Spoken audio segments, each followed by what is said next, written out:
Speaker, sir, I beg to lay the following papers on the table of the Senate today, Tuesday, 9th June 2020.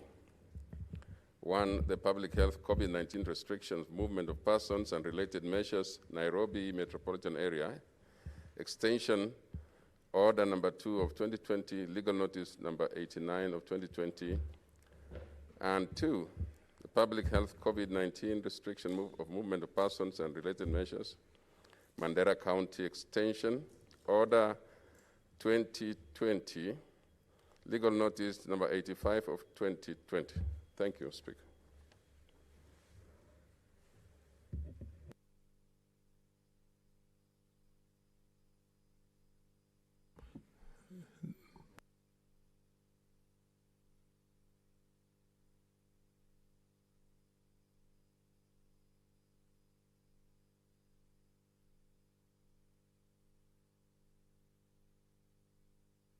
Next order.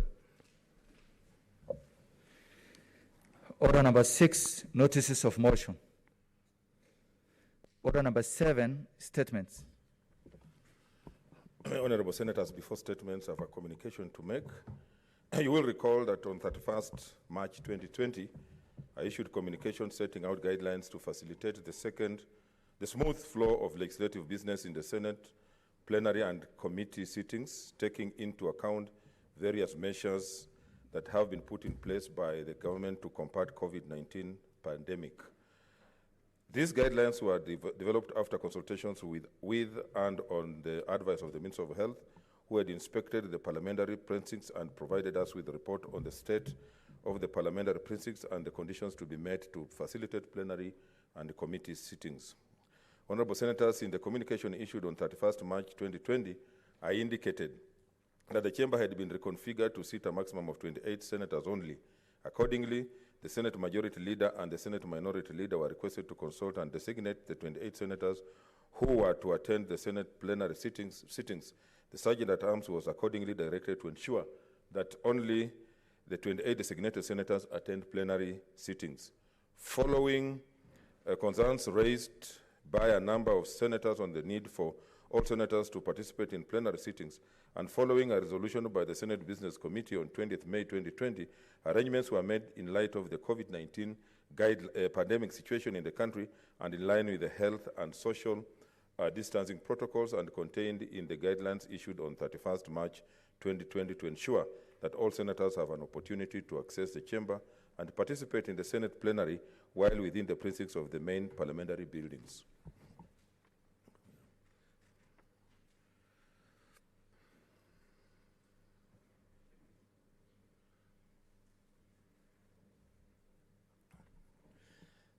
The new wing launch of the Parliament building was designated as part of the Senate chamber to accommodate the other senators who missed seats in the main chamber.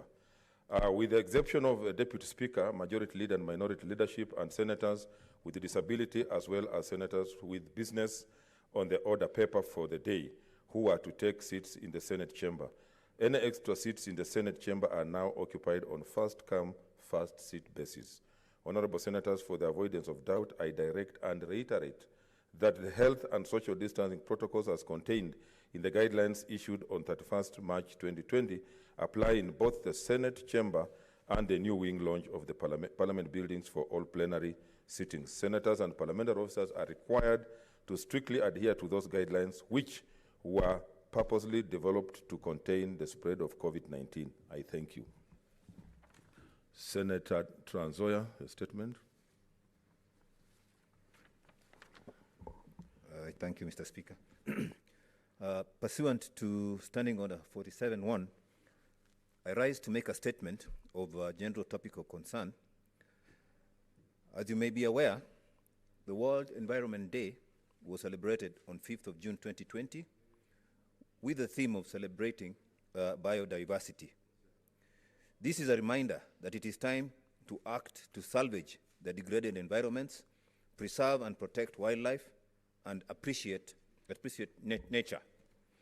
Mr. Speaker, sir, ordinarily, the World Environment Day would be celebrated in parks, sanctuaries, farms, forests, and gardens, among other various places of activities that enrich the planet.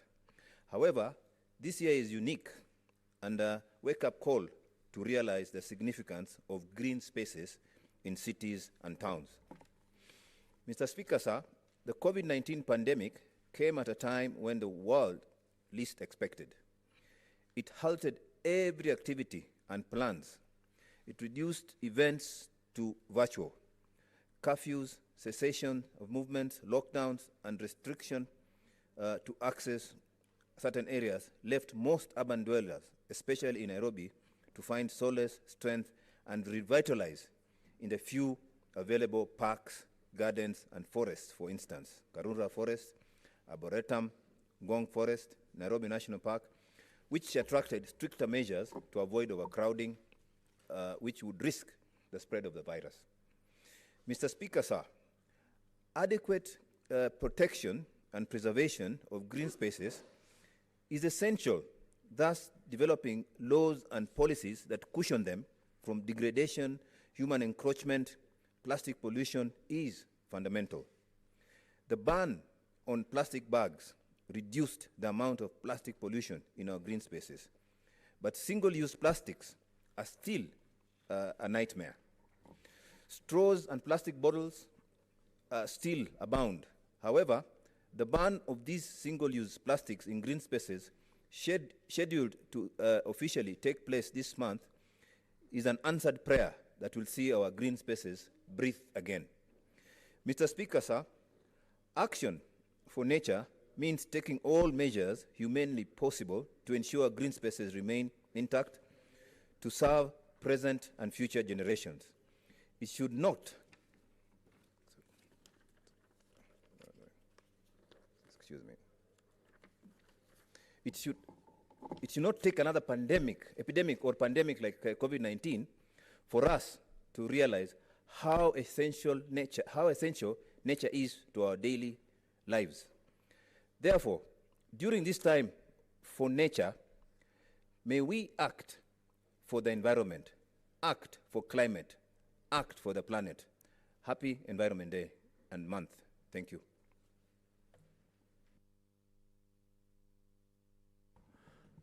I don't see any interest. Senator Beth Mugo, an opet. Oh, yes, Senator Sakaja, you press when you want me to catch your eye. Well guided, Mr. Speaker. Mr. Speaker, I just want to quickly thank the Chair Health Committee for that statement on the environment. Mr. Speaker, indeed, environment and health is directly related. And he has mentioned very many places in the city of Nairobi. In fact, this event was led by the President just last weekend. Mr. Speaker, as during this COVID pandemic, and I'm glad that I had seen the Chair of the Environment Committee. I think he's still making his way into the chamber. Mr. Speaker, since the pandemic started, there's been a huge increase of people dumping effluent into our rivers in Nairobi. Mr. Speaker, residents have raised a number of complaints, which I have been able to forward to the ministry and to the NMS from Kirichwa River, Kirichwa Ndogo, Kirichwa Kubwa, Madare, Nairobi River. A lot of these entities are now taking advantage of a slowdown or a lull in inspectorate to dump this effluent, Mr. Speaker, which is hurting a lot of the people in Nairobi, and of course the great discomfort and health hazards that come with such illegal dumping. Mr. Speaker, I want to thank Senator Mbito for raising this, and I want to impress upon the Chair of Environment and Health and Natural Resources Committee to kindly take this up, even before I bring a statement to that effect. Because these are unscrupulous traders, industries, even some of our government institutions, Mr. Speaker, which I will not name until he brings his report, are the ones which are leading in dumping of chemicals, dumping of even solid waste, Mr. Speaker, into our rivers in Nairobi. Mr. Speaker, we want to put those people, in check, and they need to know that we will not allow this to continue happening. But I urge the House to support us in making sure that Nairobi remains or becomes clean and environmentally safe. Thank you, Mr. Speaker, and thank you, Senator Mbito. Senator Cheriot. Thank you, Mr. Speaker. Mr. Speaker, I want to appreciate this statement by our colleague, Senator Mbito, speaking about the challenges that our environment continue to face in these emerging times. Mr. Speaker, I'd wish to go straight to the point. I've had Senator Sakaja speak so well about the challenges that various environments continue to face in the city of Nairobi. You'll have noticed, Mr. Speaker, that since this pandemic hit our country, many Kenyans have taken to appreciating the beauty of public parks and spaces, that this is the only time that they are able to take perhaps either jogs or walks with their families and appreciate the work that was done by honorable people like the late celebrated environmentalist, Professor Wangari Maathai. Mr. Speaker, just an issue of concern, which I'd wish it to be added to the list of the concerns that Senator Sakaja has raised, and I had prodded him on this. Perhaps he may have forgotten, and I'd wish to add it on to the list, Mr. Speaker. Mr. Speaker, I know on your way to work, you drive on Langata Road, and as you drive, you pass by Uhuru Gardens Park. You will notice, Mr. Speaker, that in the last 2 months, there have been construction works that are ongoing at Uhuru Gardens. The story that I hear, Mr. Speaker, is that unfortunately, national government has made the decision to convert Uhuru Gardens from being a public park into a military space. And that's why, if you pass there, you'll notice that there are military people that are doing the works. This is really unfortunate, Mr. Speaker. That area is highly populated with so many young and active people, which when you watch over the weekends and even sometimes in the evenings during the weekday, they take their strolls in that particular part of the city. And therefore, it will be proper for this house to be briefed. What were the considerations that were made before converting Uhuru Gardens from being a public park to now a military zone where citizens are not able to partake of whatever they usually do there, Mr. Speaker. Thank you. Okay, thank you so much. Next statement is by Senator Beth Mugo. It will be done on her behalf by Senator Petronila Were. Thank you, Mr. Speaker. I make this statement on behalf of Senator Beth Mugo, and she would like to declare her interest in the matter beforehand. This patient we are going to talk about, Miss Virginia M. Asaf, is her sister-in-law. Mr. Speaker, sir, pursuant to Standing Order number 47-1, I wish to make the following statement regarding the untimely death of a Kenyan, Miss Virginia M. Asaf, allegedly as a result of negligence occasioned by staff at the MP Shah Hospital. Mr. Speaker, Miss Virginia Asaf was taken ill on the night of 26 May 2020, and she made a call to her grandson to take her to hospital. Upon receiving the call from his grandmother, the grandson and his wife drove in the middle of the night from Ruiru to Thika, picked her up, and proceeded to the MP Shah Hospital. On arrival at the hospital, she was diagnosed with heart complications and informed that it required urgent surgery. This was between 2 a.m. and 3 a.m. Mr. Speaker, sadly, though, the hospital demanded that before the surgery could be performed, a deposit of Kenya shillings 500,000 had to be paid upfront. Unfortunately, the young man could not raise such a huge amount of money, and he therefore resorted to calling his aunt, whom he thought would be in a better position to handle such a financial obligation. He thus embarked on a journey back to Ruiru to pick up his aunt. Mr. Speaker, sir, considering that it was still during curfew hours, the young man got arrested along Thika Superhighway near the Safari Park Hotel. It took a lot of time for the said young man to explain the situation he was in, and then he was later released. Mr. Speaker, sir, this whole time, the patient was lying at the hospital awaiting treatment that was not forthcoming unless money was paid. At one point, the patient herself, irrespective of her condition, ended up making a payment via M-Pesa at 4:45 a.m. This, Mr. Speaker, signifies that she had received some signifies that had she received some form of care, her life would have been saved. However, it was not until 4:27 a.m. that the hospital made an attempt to treat the patient, and that after some Kenya shillings 5,000 had been paid in cash, and further following a guarantee that Kenya shillings 200,000 would be paid at daybreak, with the hospital still insisting that the bare minimum acceptable deposit was 300,000. Throughout the night, the relatives mobilized the resources and paid the deposit in the wee hours of the morning. It was only after the money had been paid that the patient was taken to theater at 7:45 a.m. Mr. Speaker, unfortunately, she died at 9:39 a.m.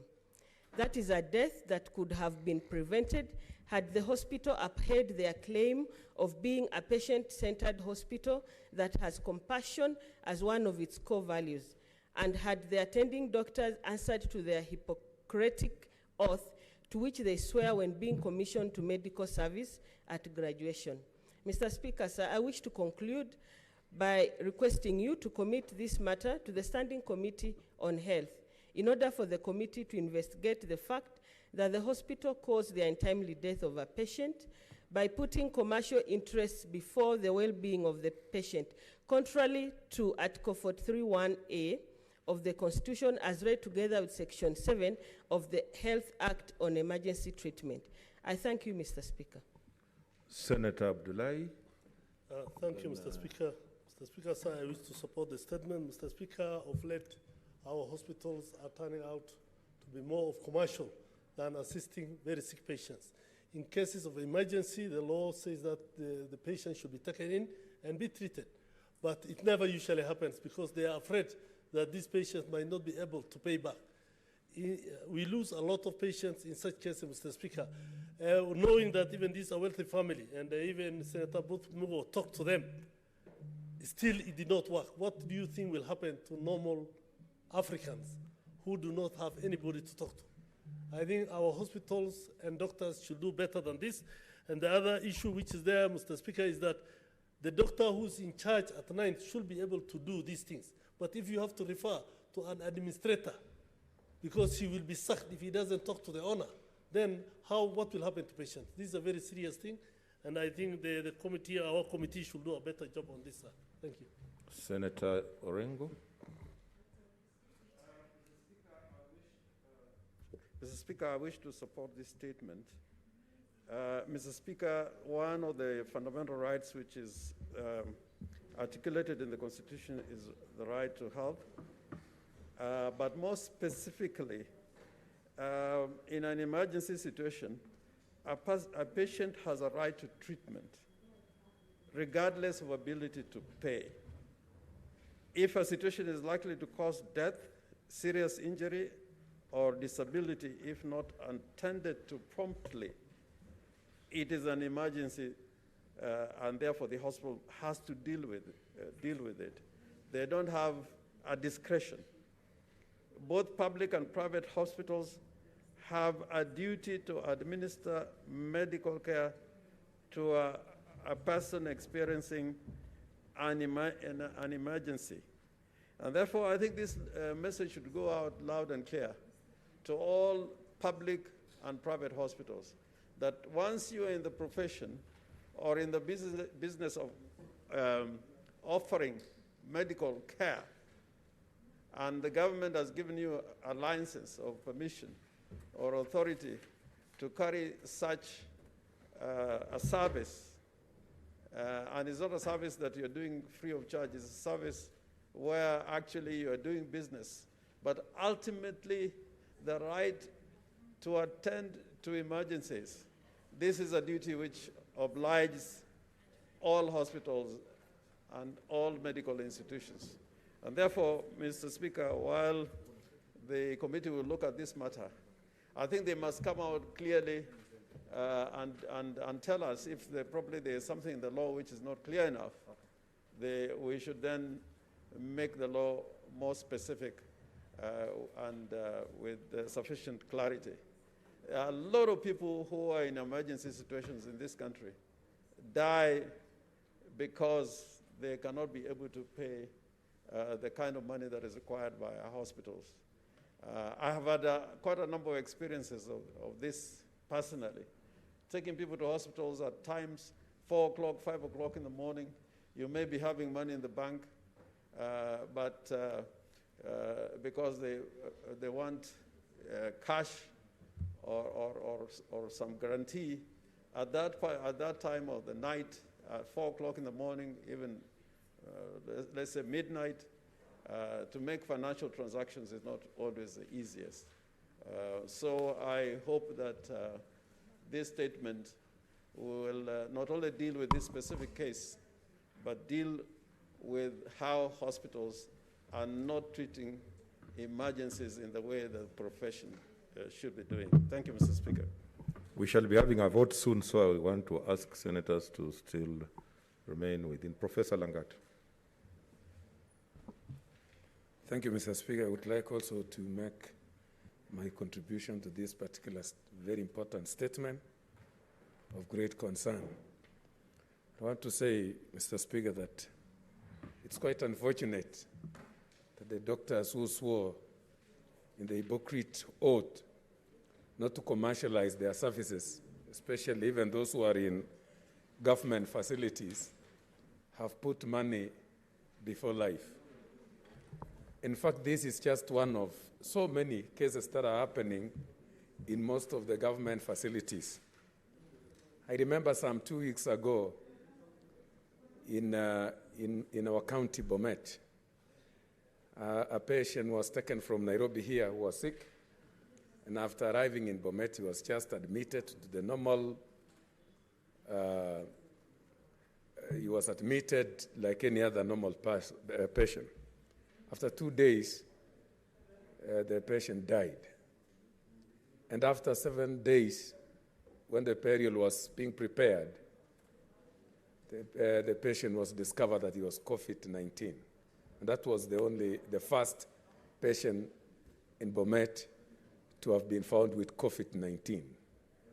The negligence of the doctors right from the person who was receiving the patient without taking the history of the patient, that he was from Nairobi, which was COVID and restricted area, to the point when he died. And up to 7 days before the burial was a serious thing. I want to say, Mr. Speaker, negligence in our hospital is so serious, so that even the medicines, we've heard of cases where even after the patient have been asked to collect the medicine in the hospitals, they are unable to get here, the medicines are there. So I want to say this is negligence, and the person or the people who attended this particular patient must be answerable, and they must take full responsibility of the death of this particular person. Otherwise, if we leave things to happen like that, just the lives of our citizens are at risk. This will become the order of the day. So I would like to ask the Committee of Health, who will be responsible for this, to bring for these particular people who actually were supposed to have saved this particular person, so that the law must be applied to take its full course. Mr. Speaker, this is a serious thing that this particular Senate must take it seriously. So I want to thank Senator Beth Mugo for bringing this particular statement, and we fully support it. Thank you, Mr. Speaker. Senator Mutula Kilonzo Jr. You have captured the others. I'll call you. Thank you, Speaker. I'll be brief. Mr. Speaker, in Kenya today, whether you have money or not, you are not safe. This is a similar thing that happened to Mr. Ken Walibora. He was treated the same way, to the extent that if your face is not recognizable and you happen to be in an accident in Kenya, you are left to your own devices. The unfortunate thing, Mr. Speaker, is that it appears that the Ministry of Health cannot take any action against these hospitals. Mr. Speaker, it's also fundamental that patients have not been successful on medical negligence. Sorry. Order, senators. Don't consult loudly. It's also a tragedy, Mr. Speaker, that Kenyans have not been successful in prosecuting any hospital or any doctor in matters of this nature.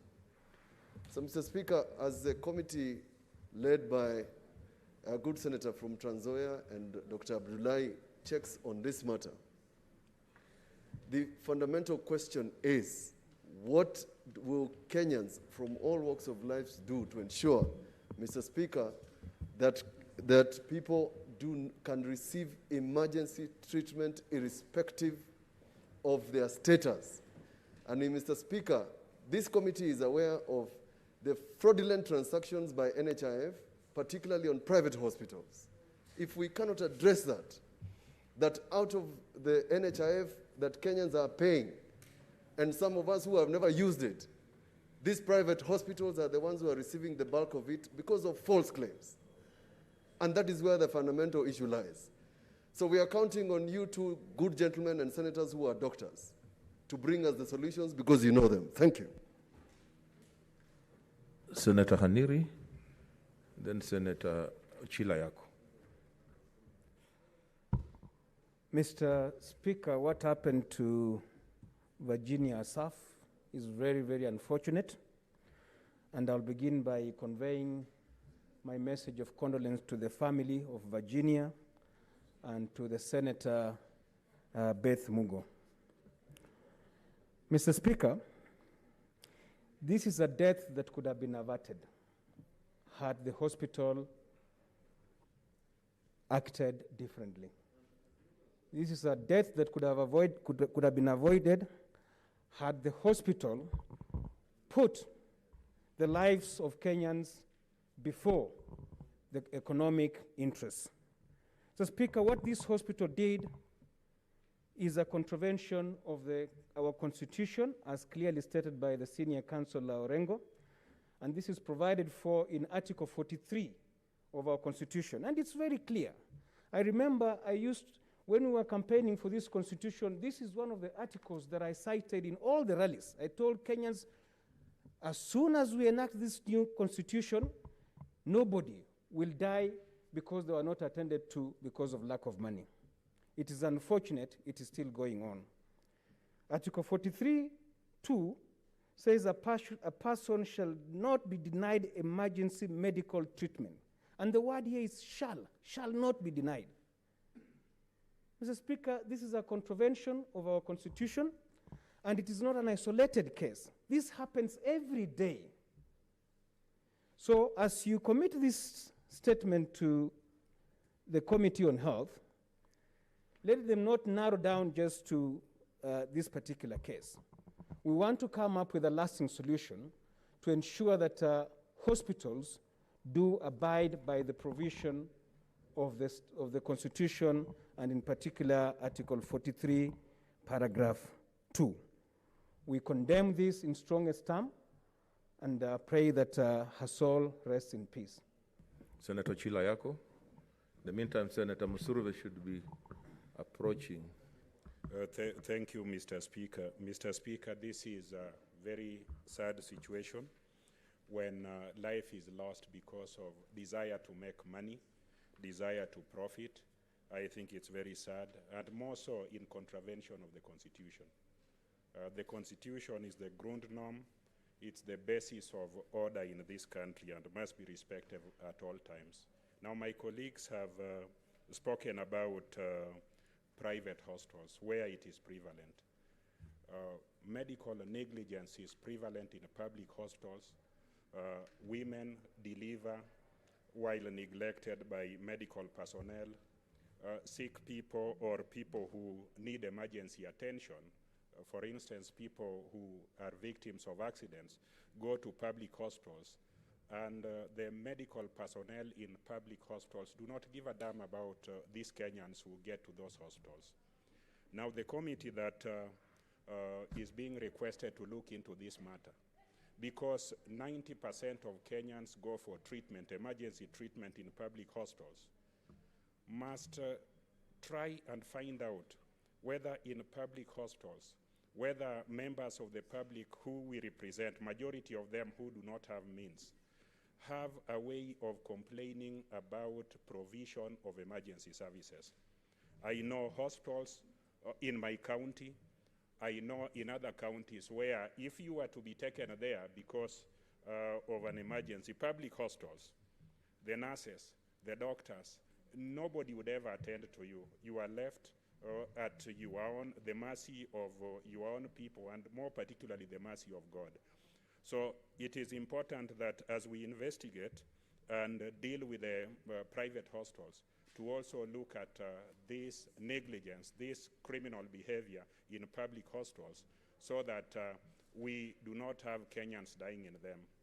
I have a case in mind. I had an uncle who was admitted in Kenyatta, and he needed, because it was an accident, he needed something for breathing. So after the surgery, the nurses who were meant to ensure that he was sustained and resuscitated throughout the night left for the day. When we came back at 5 o'clock, he was long dead. And this happens to families after families in public hospitals. So we request the committee that is dealing with this matter not to stop at looking at the private hospitals, but also to look at the prevalence of this practice in public hospitals and whether there is a mechanism or a system to deal with it, to prevent it from visiting unfortunate Kenyans who may not afford private hospitals.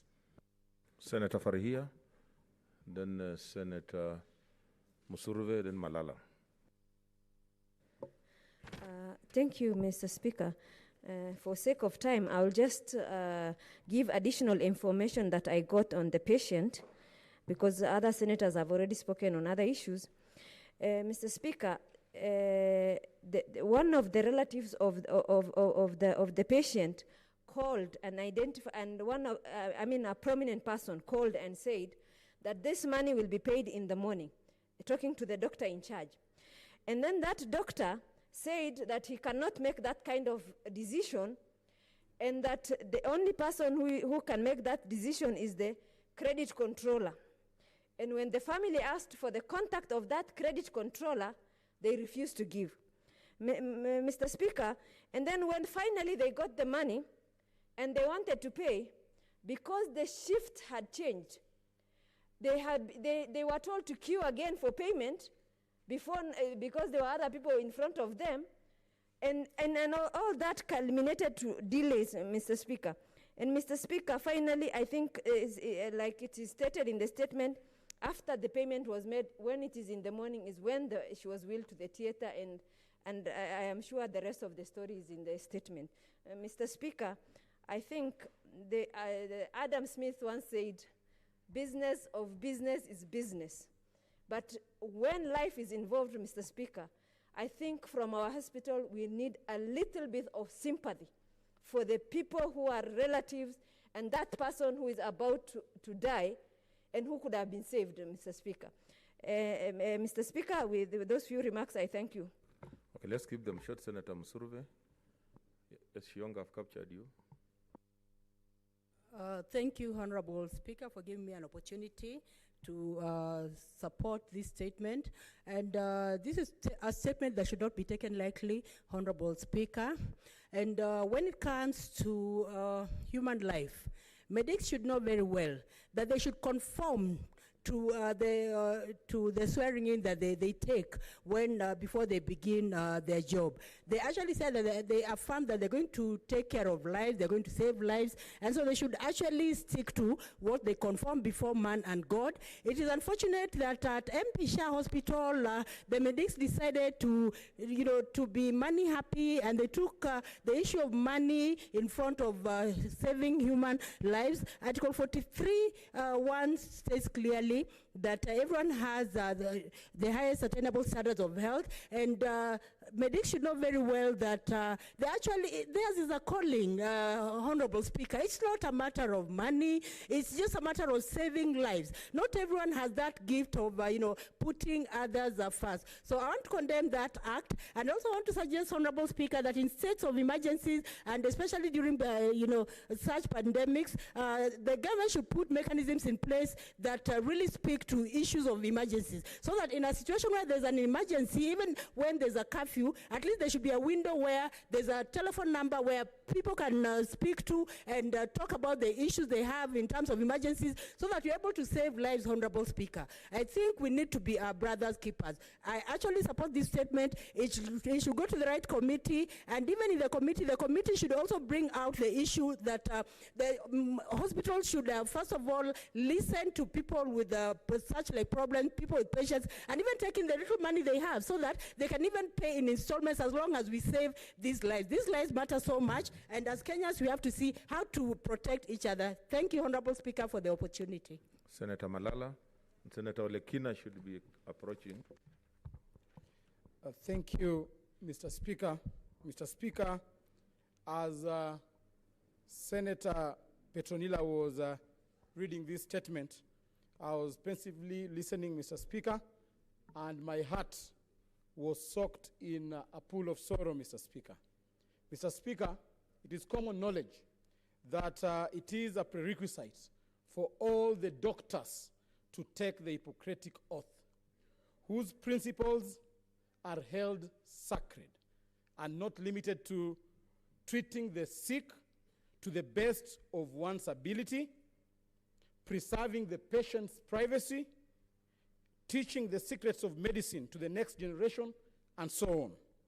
Mr. Speaker, many of my colleagues have quoted Article 43.1, read together with Article 43.2 of our Constitution, which elaborates the economic and social rights of our citizens, Mr. Speaker. Mr. Speaker, such cases are rising at an exponential rate in this country, Mr. Speaker. This was just one of the cases, Mr. Speaker.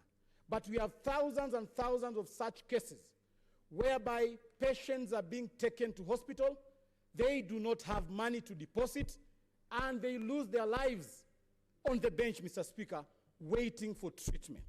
Mr. Speaker, the cost of medication in this country has gone too high. As the representatives of people, we must speak out on this specific issue, Mr. Speaker.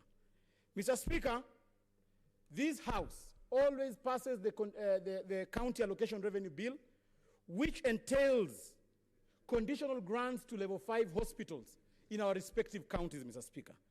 Mr. Speaker, in Kakamega County, we passed 426 million shillings as conditional grant. This money is meant to improve the health services in level 5 hospitals, Mr. Speaker. This money is meant to cushion the rising cost of treatment in our hospital, Mr. Speaker. Mr. Speaker, it is sad that these monies have been diverted to other development projects, Mr. Speaker. It is therefore our mandate and our sole responsibility to ensure we put governors on check and compel them to use the conditional grant that we pass in this House to the betterment of the health systems in our county, Mr. Speaker.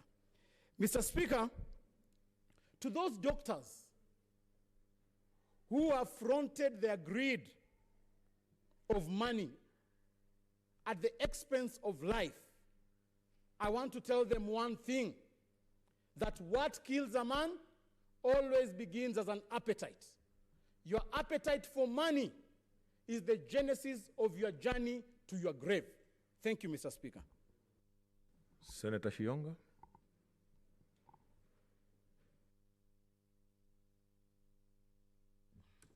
Thank you, Mr. Speaker, for giving me this opportunity to support or to add my voice on the statement that Senator Petronila has read on behalf of Dr. Betsy Muko. Senator Betsy Muko, sorry. Mr. Speaker, when the statement was being read, just as my colleagues have said, It is a sad story, and it reminds me, Mr. Speaker, in September 2015, when I was in the same situation and I lost my niece. Mr. Speaker, the poor in Kenya are suffering.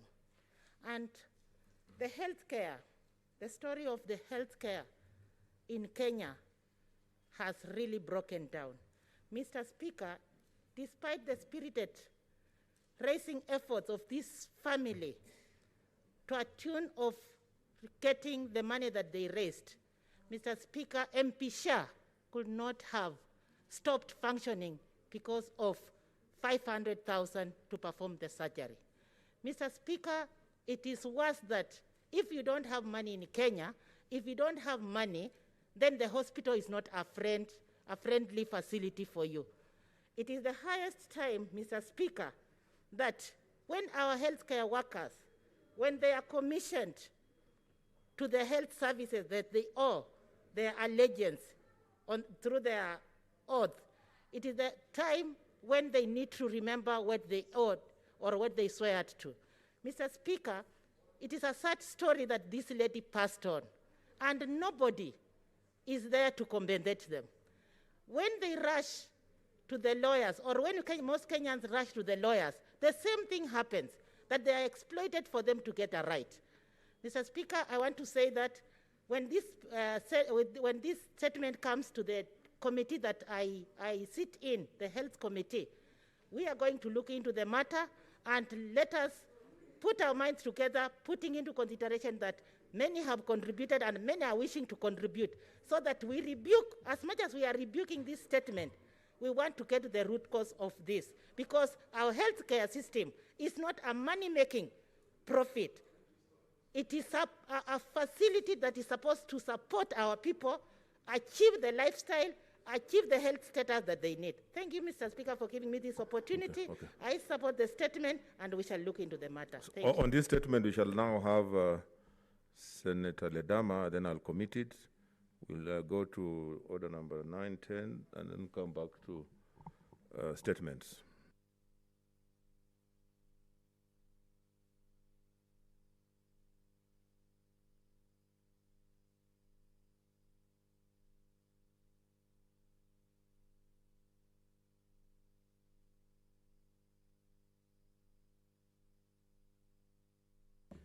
Mr. Speaker, sir, I thank you. Mr. Speaker, sir, I was in the other room listening to the Speaker talking about, or the Senator raising this statement, and I had to wait so that I can comment.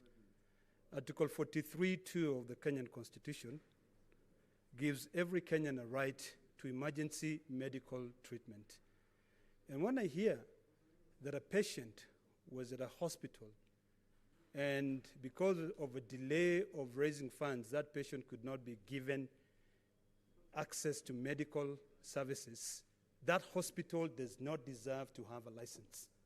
Mr. Speaker, sir, last year, I think in 2018, the National Assembly was reviewing the amount of fees which are charged by hospitals in this country, so that it ensures that this right, which is enshrined in the Constitution, is not only there in paper, as most of the things that we've experienced in this country.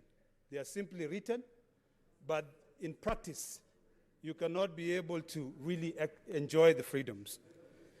These are stories, Mr. Speaker, sir, that this House, if this is the only thing we are going to be remembered for having done, is to work closely with one another to ensure that we have a healthcare system that can be able to help Kenyans. Mr. Speaker, sir, there are several horror stories of people dying in hospitals, in big hospitals in this country. In fact, there are stories, one which I know very well, of a young man from Mukambani who died in one of the hospitals, and his body stayed there for 3 years just because they could not raise 200,000 shillings. And by the time he was being buried, the bill was 2.5 million shillings. I raised that issue with the governor of Makueni, the Honorable Kivuta Kibwana, and I'd expected that that issue would be taken. So as we speak here, these horror stories that make it to this house are a quarter of all the horror stories of how we have such an inefficient healthcare system in this country. We cannot continue pretending that we care about Kenyans. We cannot continue pretending that even the money being allocated to COVID-19 is really benefiting Kenyans. What we are doing, Mr. Speaker, sir, is that we are here lamenting, we are here trying to raise issues, but getting to the root and punishing those people, including taking away their licenses. We cannot be able to do that. So, Mr. Speaker, sir, this right, which is enshrined in our Constitution, should really be exercised. And this is an opportunity that the Health Committee can actually come out and ensure that these people pay for these wrongs. MP Shah Hospital, Mr. Speaker, is not new in all these scandals. In 2018, the National Assembly spent a lot of time. And if you listen to the CEO of the hospital, they said they had to charge a lot of money so that they can be able to offer, good quality medical treatment to their patient. So as we sit here, you ask yourself, if the Constitution clearly says that every Kenyan has a right to access emergency medical care, what should happen to those people who violate that right? So, Mr. Speaker, I support this statement by Senator Petronila Were, and I hope that this time around, the Health Committee, which we all know has failed us in some cases, can actually act and ensure that the Kenyans who are dying because of an inefficient healthcare system can be punished. And the other thing, Mr. Speaker, says, so that I can go and sit, because I'll be remiss if I do not say this. It is a shame that we continue allocating the Ministry of Health billions of shillings. We send peanuts to our county governments. We give the Ministry of Health. In fact, the money allocated to the Ministry of Health is 5 times the money allocated to some counties the size of Moranga. So it's a shame and embarrassing that even here in this, very soon, the budget, when you read the Finance Act, you will see there's a lot of money that will go to the Ministry of Health. But even the Ministry of Health just sit pretty there in the office. In fact, nowadays we are just entertained with updates of COVID-19. But when you ask tough questions as how that money is even being spent, no one is willing to come out and tell you. So shame on us, and I hope that this committee will try and redeem itself. I thank you, Mr. Speaker, sir. Okay. I commit the statement to the Committee on Health. You have heard the sentiments of members. It's a serious matter, and we're expecting that you'll come up with a very comprehensive report and recommendations on what we should do as a country moving forward. Next order, like I said, will go to division, then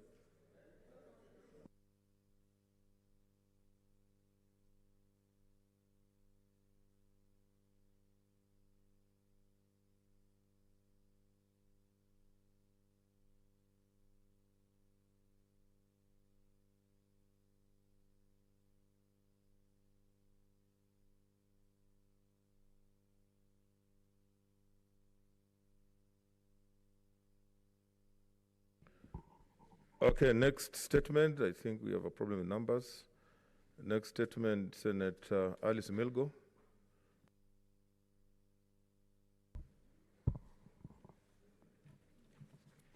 Thank you, Mr. Speaker, sir. I rise to give a statement on uniting to fight stigma linked to COVID-19. Mr. Speaker, sir, I raise pursuant to Standing Order 47-1 to make a statement on a matter of national concern, namely uniting in the fight against stigma linked to COVID-19. As you are aware, communities are making the lives of the survivors of this COVID-19 very hard by stigmatizing them in various ways. Stigma makes both the affected and infected family members find it hard to live in the society even after the recovery or after testing negative after the quarantine period. Mr. Speaker, sir, stigmatizing COVID-19 patients and those suspected to be COVID-19 is the last thing the society should do at this moment when the disease has got no cure. For patients to survive the pandemic, they need great care, they need hope and love from every one of us. Furthermore, stigmatization has never been a good method of dealing with any crisis. Mr. Speaker, sir, we learned the effects of stigma from the society's first reaction to HIV/AIDS when those infected and affected faced enormous stigma. Most of them lost their lives not because of the disease, but because of stigma-related issues, which brought about other health issues and stress, Mr. Speaker. When the stigma ended, all went well, and we now live side by side with HIV survivors. We work with them without fear, and in return, they are receiving even better care and new lease of life. Mr. Speaker, sir, this call of accepting people took a long time for the country to achieve, but I believe the same methods can be used to strike out stigma against COVID-19 patients. One of the ways that can be used to counter the false information about, one of the ways is to counter the false information about COVID-19. Mr. Speaker, sir, education and sensitization about this disease should be given through different channels, medias, public barazas, and even Nyumba Kumi. This would create awareness using facts. This will help eliminate negative perceptions about the disease born out of ignorance. Creation of quarantine and more health centers without counseling will not help much. Instead, we even need side-by-side guidance and counseling centers so that, in this case, these services are offered to the infected and even affected. Mr. Speaker, sir, this will enlighten everyone on COVID-19, and in this case, this disease can be defeated easily. On the other hand, if it will make it easy for people to volunteer for testing when they encounter any COVID-19 related symptoms, or even those who are not yet affected, in this case, will go for testing, and even cost of contact tracing will be reduced, Mr. Speaker. It will end the growing trend of people running away from quarantine centers. In fact, these people that run away from quarantine centers further infect more people, and in this case also actually issues of stigma will make people to shun even seeking other healthcare related issues such as HIV/AIDS treatment, blood pressure, cancers, and any other diseases, and therefore causing more loss of lives. Mr. Speaker, such stigmatization will end with the acceptance that no one else is safe and that the disease is already here with us, and it is our responsibility to fight it together. I thank you. Senator Wambua, I'm told you have a point of order. Where are you? I told you was out there.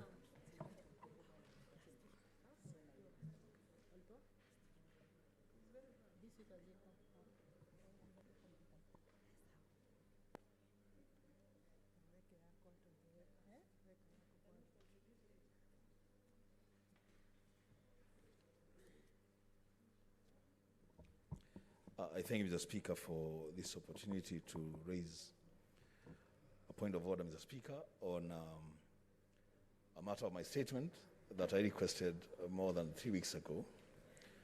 A statement, Mr. Speaker, on principals in Kitui County, 103 of them, who were supposed to have been confirmed to their positions and paid their dues. You directed, Mr. Speaker, that the statement be processed and a response given within 2 weeks. It's now more than 2 weeks, Mr. Speaker, since I raised the statement.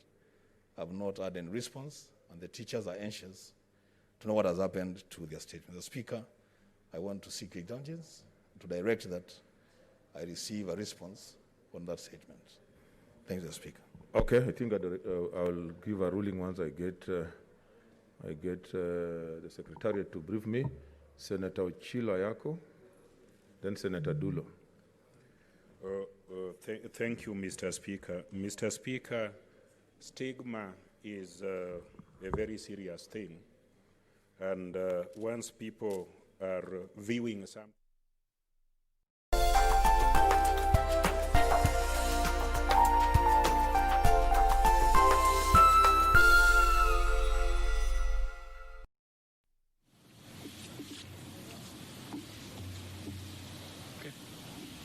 Good afternoon. Let me welcome you to today's update briefing. 12th week since the WHO declared COVID-19 a global pandemic. But we know that the epidemic actually began much earlier, towards the end of the year, into January. And if you recall, initially as the epidemic was localized in China for quite a while before the World Health Organization declared it a public health emergency of international concern. And then, almost about 3 months ago, it was declared a global pandemic. So we are into the 12th week since that declaration. At that time, we had said that it's not a matter of when, but a matter of if. Since then, we have reported our first case in mid-March, and since then our numbers have been swelling. And today we are almost hitting the 3,000 mark of positives. According to our experts, our epidemiological curve is rising sharply in many of our regions, implying that going forward, we are likely to record increasing numbers of positives and more people requiring clinical management. Just to give you a perspective on these rising numbers, if you look at the first 8 days of June, in total, we have registered 900 positives in these first 8 days of June. These from a pool of 19,461 samples tested. If we now go back to the month of May, the first 8 days of May, at that time we had recorded 225 positives from a sampling pool of 8,872 tested. You can see clearly that it is not a simple linear mathematics now, but rather we are beginning to see a rise in the numbers. Hence, we face a challenging but not hopeless situation, for as long as our approach to defeating the virus is being steadfast on the measures that have been imposed and maintaining solidarity in this approach. We have no choice but to work together, share resources, and deploy the proven strategies that we have learned along the way, which is the only way out. We have learned a lot about COVID-19 since our first case, and today I want to focus on a few lessons that I believe are important in dealing with this pandemic. The first one, of course, is the key weapon of fighting this virus, and that is the measures, containment measures that have been put in place, the hand washing, the personal hygiene, the wearing of masks, social and physical distancing, avoiding public gathering. These are the measures that we have continued to preach and will continue to preach. They have worked in other places, and adhering to them, we can ensure we can suppress this curve of ours, flatten it, as they call it. And this is because the virus is carried mainly by human beings, which is why also staying at home directives have been put in place for those who can in order to limit human movement. And these approaches have been applied in many of the countries that have been ravaged by the pandemic, and they have worked in those countries in suppressing the spread of the virus. So that is the first lesson, is we really need to keep the course. We need to be steadfast in observing these measures, inconvenient as they may seem, and they will require us to make sacrifices in order to be able to observe them, but they do work, and they will be able to keep the spread of the virus down.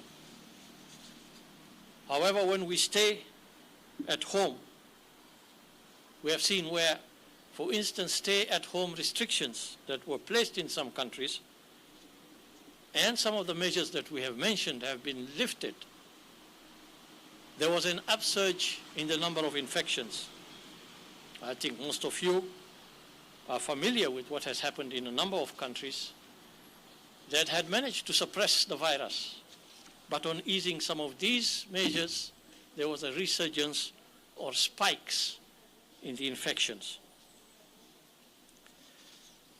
That is why, as a country, we have been very cautious in our approach towards easing of the measures. And I think all of you heard His Excellency the President when he spoke on Saturday, and he gave the reasons as to why some of these measures' time may not yet be there with us. The second lesson is about stigma. Stigma towards those who have tested positive should not be tolerated. Stigmatizing anyone during a pandemic poses a threat to everyone. Experience in dealing with HIV, Ebola, and many other infectious diseases shows that stigma undermines efforts at testing and treating the disease. In fact, stigma drives this disease underground, and that's not the kind of thing that we desire, because we must know where this disease is in order to control and contain it. Stigma divides and turns us against each other. Yet pandemics, and this one in particular, have reminded us again how connected we all are. Our shared vulnerability to the virus should be a source of strength and solidarity. We must remember at all times that it is the virus which is the enemy, not the person with COVID-19 or those affected by COVID-19. We must therefore care for each other, hold each other's hand, walk together in this fight, and remember that none of us is free of corona until all of us are free of corona. Fellow Kenyans, let me now get to the statistics of the day. Today we have recorded 127 positives from a test pool of 2,247 samples. This now brings the total of confirmed positive cases to 2,989 from 100,683 samples tested so far. And the cumulative number of recoveries to 873. We would have wished to be discharging more patients than admitting. This, however, is not the case for today, because we have discharged 24 people who have recovered from the disease over the last 24 hours, And as I said earlier, this brings the total number of discharges to 873. Today's cases are 124 of these cases are Kenyans and 3 are foreigners who live amongst us, with 84 being males and 33 females. The youngest is a 3-week-old infant, and the oldest is 72 years of age. The distribution of cases in the counties is as follows. Nairobi has 62, Mombasa 34, Busia 14, Machakos 4, Bungoma 3, Kwale and Uasin Gishu 1 each. If we go down to the sub-counties in these areas, Nairobi, the cases are from Kibra 21, Westlands 14, Ruaraka 12, Kamkunji 5, Langata 4, Dagoretti North 3, Makadara, Embakasi South, and Embakasi West 1 case each. In Mombasa, the cases are from Mvita 8, Nyali 7, Changamwe 6, Jomvu 6, Kisauni 4, and Likoni 3 cases. In Busia, all the 14 cases are truck drivers at the Malaba port of entry. In Kiambu, the cases are from Thika 2, Ruiru and Kikuyu 1 each. In Kilifi, the 4 cases are from Kilifi North 2, Kilifi South, and Kaloleni 1 case each. In Machakos, all the 4 cases are from Athi River. In Bungoma, all the 3 cases are of truck drivers from Kandui, while the 1 case in Kwale is from Matuga, and the case in Uasin Gishu is from Keses. Sadly, we have lost another 3 more patients to the disease, bringing the tally of fatalities to 88. I send my heartfelt, deepest condolences to the family of the departed. Yesterday, I informed you about healthcare workers and the risk they stand being in front line of contracting various infections, including COVID-19, as they discharge their duties. As pertains to this current COVID-19 pandemic, 72 frontline healthcare workers have contracted the virus from different environments. Out of these, 19 are currently being managed in different health facilities. The risk of infection has, however, not undermined their commitment to duty. I therefore want to take this opportunity to thank them for their dedication and devotion to serve Kenyans even in the face of being infected. In conclusion, I want to remind ourselves of our resilience as a people. This situation has made us overcome several adversities in the past, and I am confident that together, as we stay the course, we shall overcome. Thank you.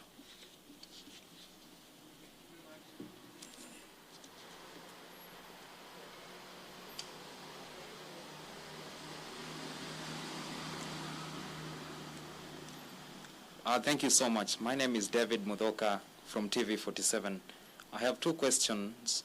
The first one being about isolation centers, our national isolation centers. What are the statistics there?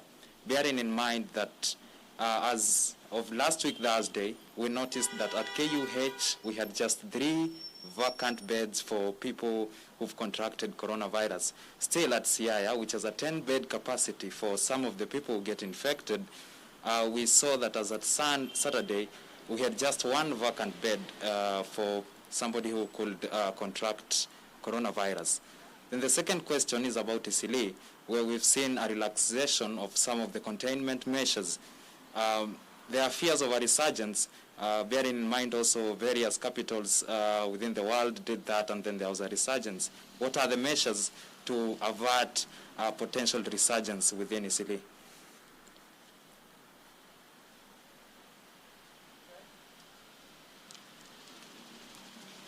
My name is Chemutai Goin from Citizen TV. I have two quick questions. WHO has stated that asymptomatic patients, it's very rare for them to transmit the virus. Coming to our local scenario here, most of the patients that have recorded positive cases have, as Dr. Amoth had mentioned, are asymptomatic. Basically, are there measures you're putting in place to ensure that even some of those people who are being discharged out there and have possibly tested positive but are not showing symptoms do not transmit, especially as you begin to enforce the home-based care protocol? Those ones with one single house, are there measures you're trying to ensure that if somebody reports that they do not have a place they can go to, you can put them in a facility until they are able to be managed? And the second one is, the same WHO has also mentioned that elderly and the most vulnerable should use the N95 masks. And even here in the country, we know that even the healthcare workers themselves have even been struggling to get it, and those masks are actually quite costly. Possibly, what are you advising for our local scenario here, the elderly patients, the most vulnerable? What should they use as protective gear?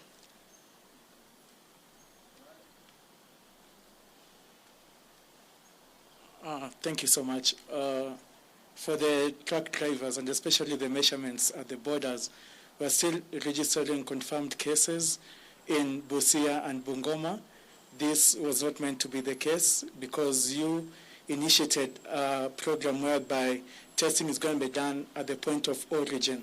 But now we have cases at the border points. Is it failing? And so what is the alternative? Number two for me is Kibra, as it stands right now. I think if it has not matched the cases that were reported in Isli, I think it has surpassed. Is there plans to restrict Kibra in terms of containing COVID-19? Thank you. Thank you.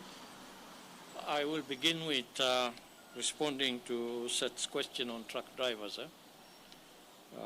Indeed, you are right that, yes, we are registering a number of positives among truck drivers, whether along the northern corridor or even along the borders with Tanzania.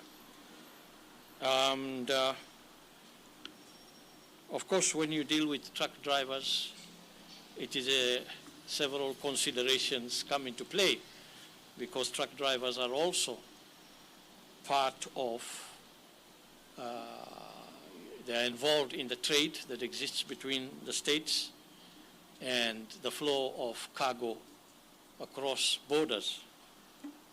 Seth, you yourself know how much time we have spent in trying to engage neighbors so that we could come to a uniform and agreed upon protocol on how we manage these truck drivers and how we ensure that while they will be COVID-free as they cross borders, that at the same time the movement of traffic and cargo is not unnecessarily hindered. And this is why Kenya, in fact, said that we are the first country, I think, in the region that said we will require our truck drivers to actually be tested before they depart on their journeys across borders. 48 hours before they depart, that they need to be tested. As they move on to their journey, they have a COVID-19 free certificate, which is acknowledged across the border, and they are able to move in. And I think that is generally still the point of agreement. But it's going to take a little bit of a while, I think, to streamline this process, because we still have truckers who embark on their journey without a COVID-19 certificate and then end up at the border point, where then they have to be held up and wait for testing either on our side or in certain cases even on the Ugandan side. So these are challenges that we are trying to work through to see how we can streamline that. Clearly, if the 48-hour prior testing works for us, then we should not have a problem. But it may take a while for that to work. However, we do anticipate that even with that in place, there is still a need, at least for us as a country, to have testing facilities along those border points, so that in the event that we begin to see people coming in without the certificate or a pile-up of trucks, we need to be able to offer the services at those points within the shortest turnaround times so that the cargo can move. And that is why we have placed mobile labs, for example, in Namanga. We have placed a mobile lab at Mai Mahiu in Busia. We have activated our labs in Busia, at Alupe, at Busia, and we continually are looking to see how we can increase on that capacity to be able to test on the spot and cut down on the time that it would take for truckers to move in between. We are also talking with truck owners and associations of truckers to see how working together, we can be able to improve that situation. Your second question was on Kibra. With the increasing number of positives in Kibra, what is being considered? The increasing numbers, of course, continue to concern us. Kibra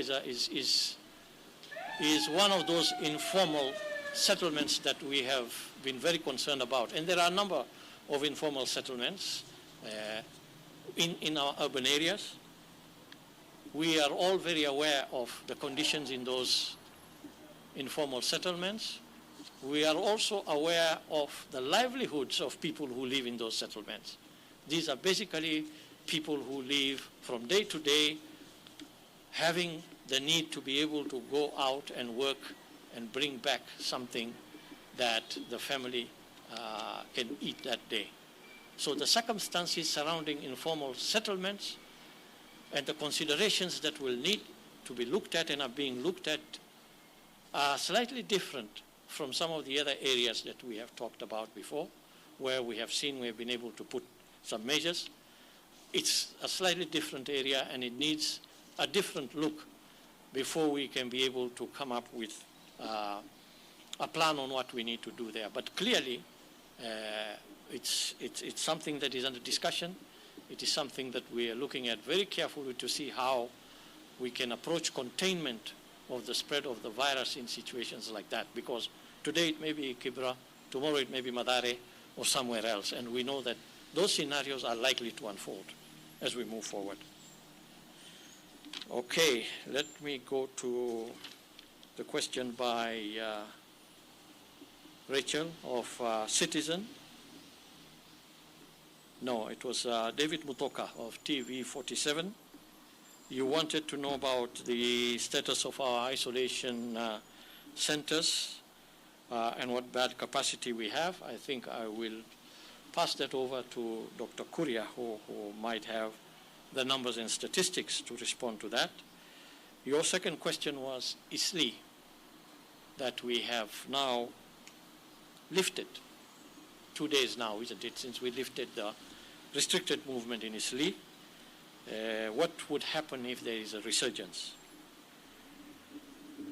Well, resurgence is not something that we cannot imagine. It is likely to happen depending on whether those measures that have been put in place are really adhered to or not. If those measures are not adhered to, we expect, yes, that there will be an increase in number of infections and so on. We will place measures to contain that, just as we had done it before. So we will be able to watch out, clearly monitor what is happening in some of these places. And if we feel that there is a trigger point there that things may not be very good, then I think the appropriate measures will be put in place. Chemchai Goin, yours was on two questions. One was on WHO and the statement now that asymptomatic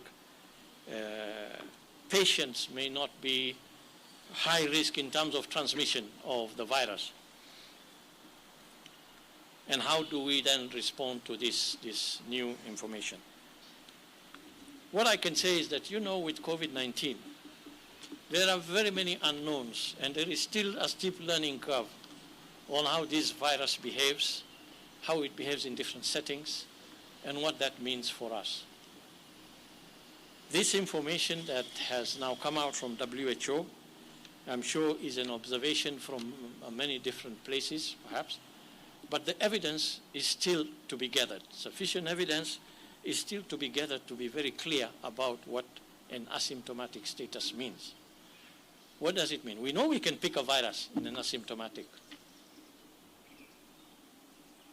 We don't know what the time frame of shedding and the loads of shedding are. Some of these information might be pointing to a fact that it may not be as serious shedding as in other cases that are clinically manifested. But as evidence is gathered, and we feel that that evidence is strong enough, scientific evidence is strong enough for us, then our measures and policies will also be shaped by that information as it develops. Clearly, if we are having a large number of asymptomatics here, then it would make sense that we need to change tact. If the evidence is in place, we need to change tact in the way we deal with that. So asymptomatic, if they turn out to be of low risk, then we can be able to remove them from where we are now keeping them, which is in health facilities, and think of alternatives that will then free up those facilities for those who need those clinical management facilities. Your second question was with respect to the wearing of masks by the elderly, those above 60, and also those who may have underlying conditions. I did talk about this yesterday, and I just want to make some clarifications on that. As you know, the N95 mask is the most efficient one in terms of filtering particles, 95% of the particles. And it is also reserved for specific situations because of its efficiency as a barrier for many particles, viruses included, the small ones too, and also because of its cost and also its use. The N95 mask, because it is so efficient, is also not easy to wear. Anyone who has worn a N95 mask will tell you it is very difficult to breathe in an N95 mask. Therefore, it is really reserved for situations where there is a risk of breathing in the virus from the environment you are, and this applies to healthcare workers who are dealing directly with COVID-19 patients, either in a clinical setting or in settings where they are very close, either sampling them or handling them in one manner or the other. And that really is where it should be best used, so that it prevents that healthy healthcare worker from contracting a virus from the patient.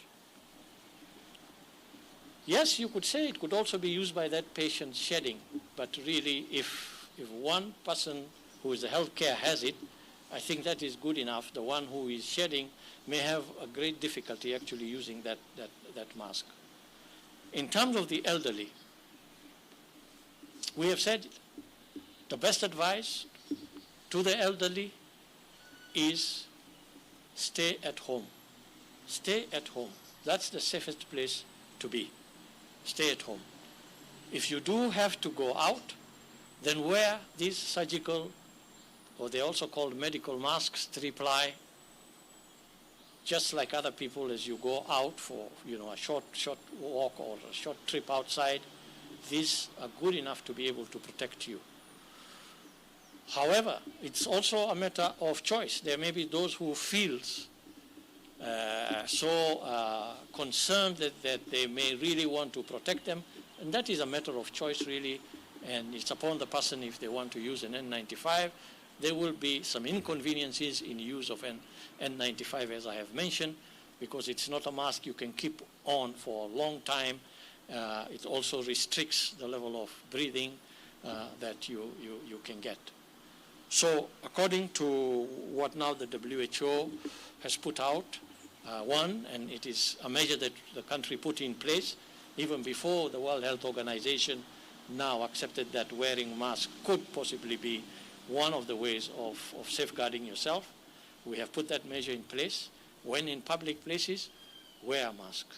Wear a mask, preferably this surgical mask, but the woven fabric mask is also good enough. Wear it properly to protect yourself. Okay? I think I have answered those questions.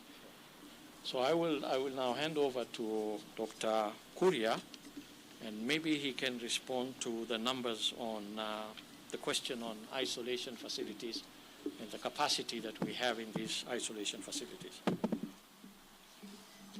Thank you, Pastor Rashid.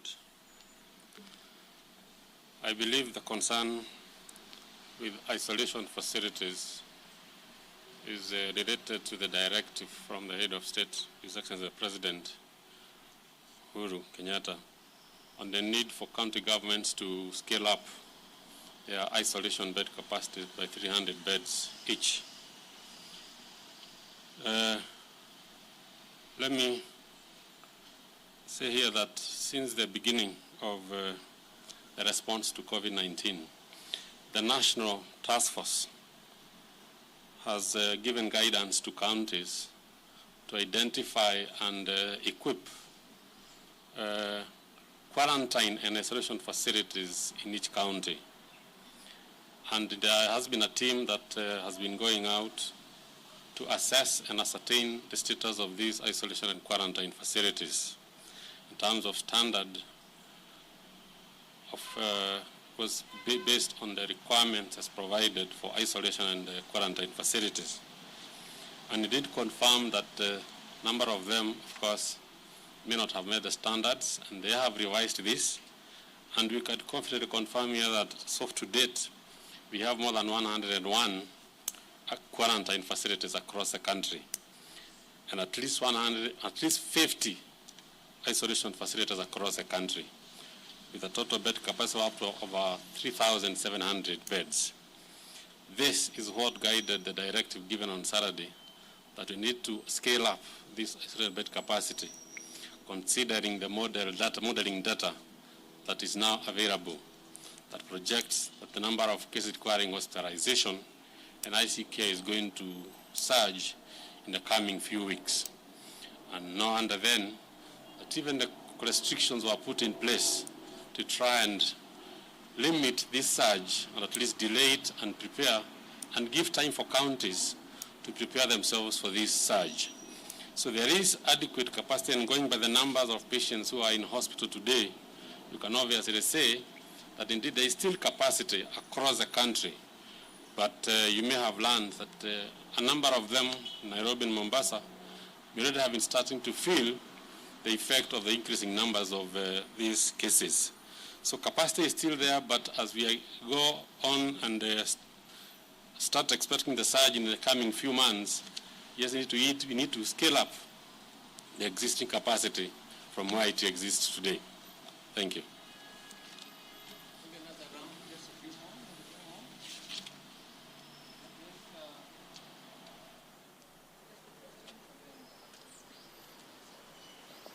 Thank you very much. This is Mark Namasa from KTN News. This is a request rather than a question.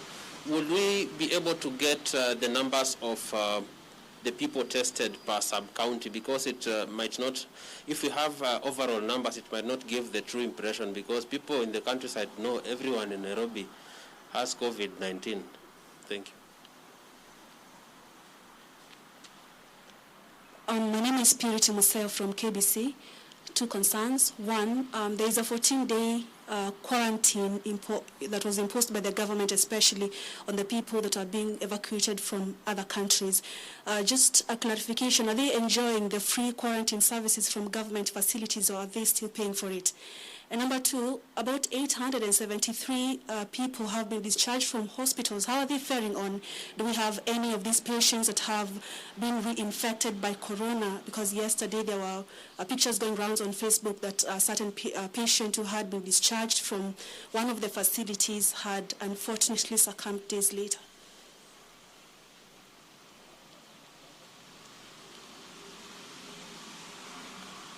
Hemba from Ebro TV. Bwana Waziri, I would just like to know about, out of the 127 cases, how many are from actually the contact tracing?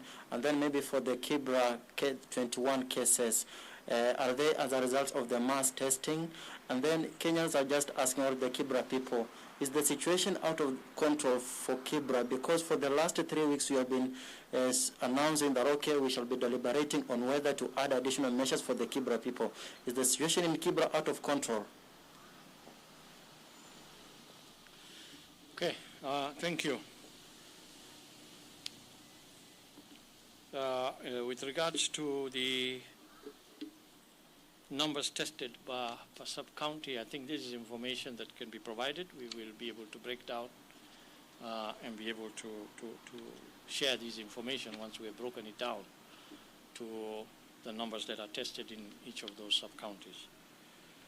The 14-day quarantine and those evacuees who choose to go to public health facilities for quarantine, I think the government was very clear. We were clear about that directive that anybody who is quarantined or is isolated for treatment in a public health facility does not have to pay for it. It is the government that will pay for it. However, those who are arriving from outside by air as evacuees or returnees from India and other places, recently we had a flight from India that brought in more people who are people who had sought treatment in India. Those who are coming back after treatment, we provide them that option to be able to return and self-quarantine at their homes, because these are convalescing people and people who are recovering. So we leave them in their households just to complete that period of quarantine. There may be others who are coming back who may feel they do not want to go to a public health facility and may have the means to make a choice. We do have a list of a number of facilities, mainly hotels and others that have are working with us in terms of serving as quarantine facilities. They have a choice to choose where they want to go, but they have to pay for that if they are going to a private facility such as a hotel. The 873 released cases, how are they faring, and what is there any indication that some of these who might have recovered from the virus have been reinfected? As far as I know, and maybe this is new information that we have not yet received, we have not as yet, I think, registered any reinfection of people who have been released. And what we know is that those who have been released are all actually faring pretty well after they have served their period, cleared the virus, and have been released. I think we have not seen any problems with those that we have discharged. The 127 positive cases that we reported today, you would want to know whether what categories of people do they include? They definitely will include some level of people who are being contacted and traced. They will also include some people who may have been part of a targeted testing somewhere.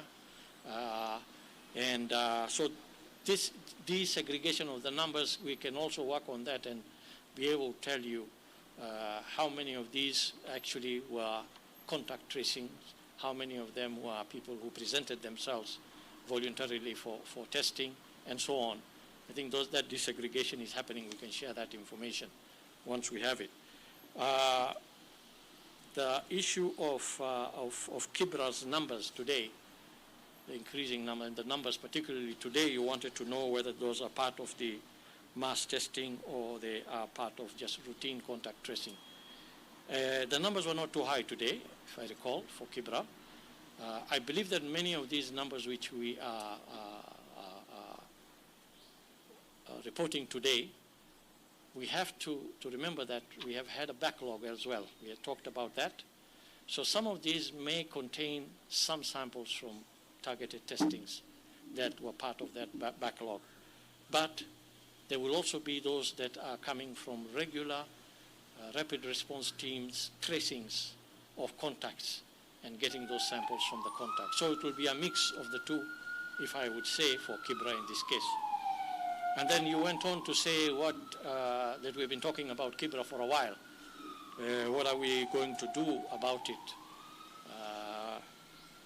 Let us wait. I think it's on the table, and a decision will be made at some point on this one. But the fact that that decision has not been made should be some level of comfort that maybe perhaps we're still in control on the situation there. I think that covers all the questions that were posed in the second round. Thank you very much.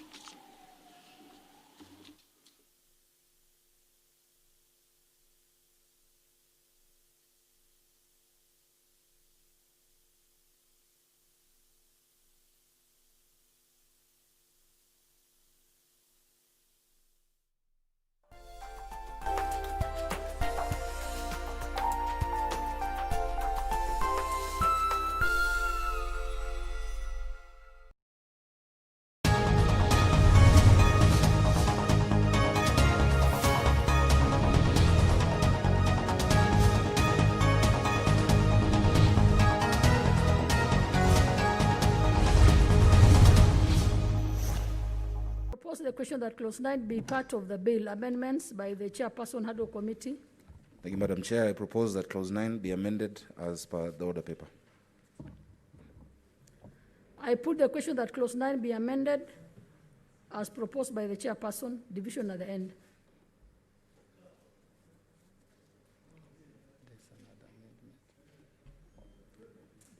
There is a second amendment by Senator Farhia. Senator Farhia, that is clause 9.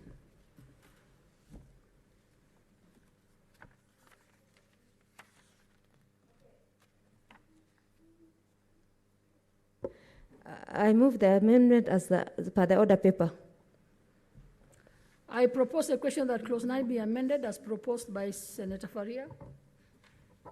I put the question that clause 9 be amended as proposed, division at the end. Clause 10 to 11. Madam Speaker, I had a point on that one.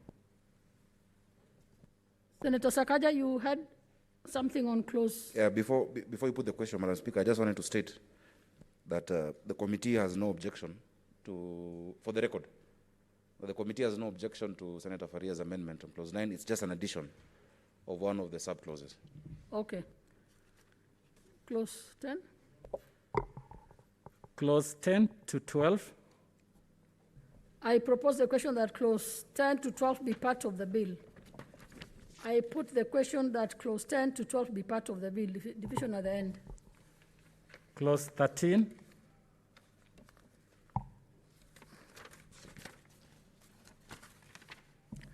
I propose the question that clause 13 be part of the bill, amendment by chairperson.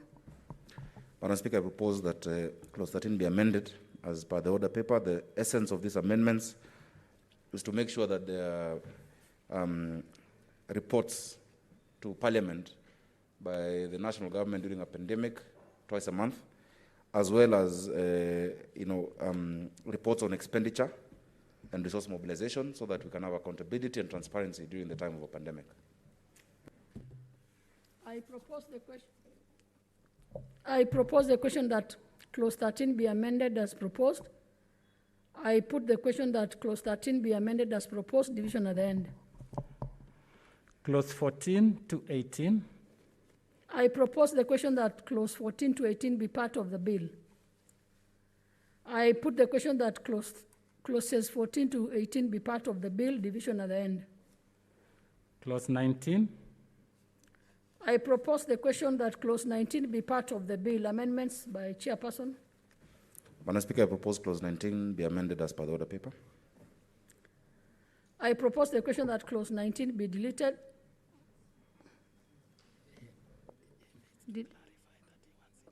Senator Sakaja, I didn't hear you confirm that it is a deletion. It is a deletion.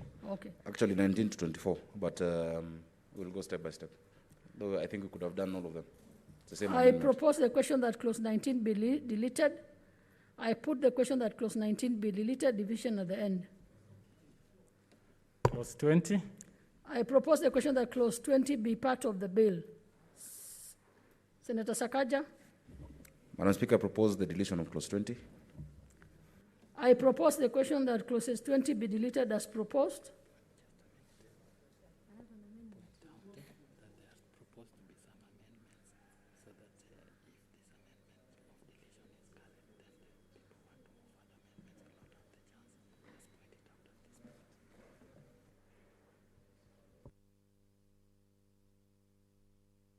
An amendment to clause 2.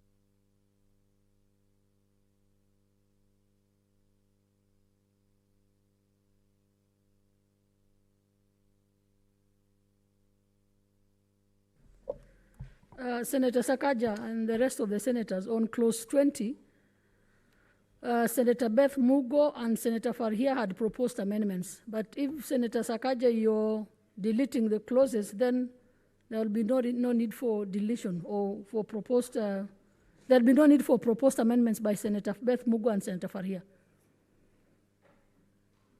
Yes, that is true, Madam Speaker. Madam Speaker, the deletion of those clauses is really takes into account many of the concerns that even Senator Faria and Beth raised. So I would want to persuade them to accept the committee's amendment. So in effect, you are proposing that the deletion will address her concerns. Senator Faria?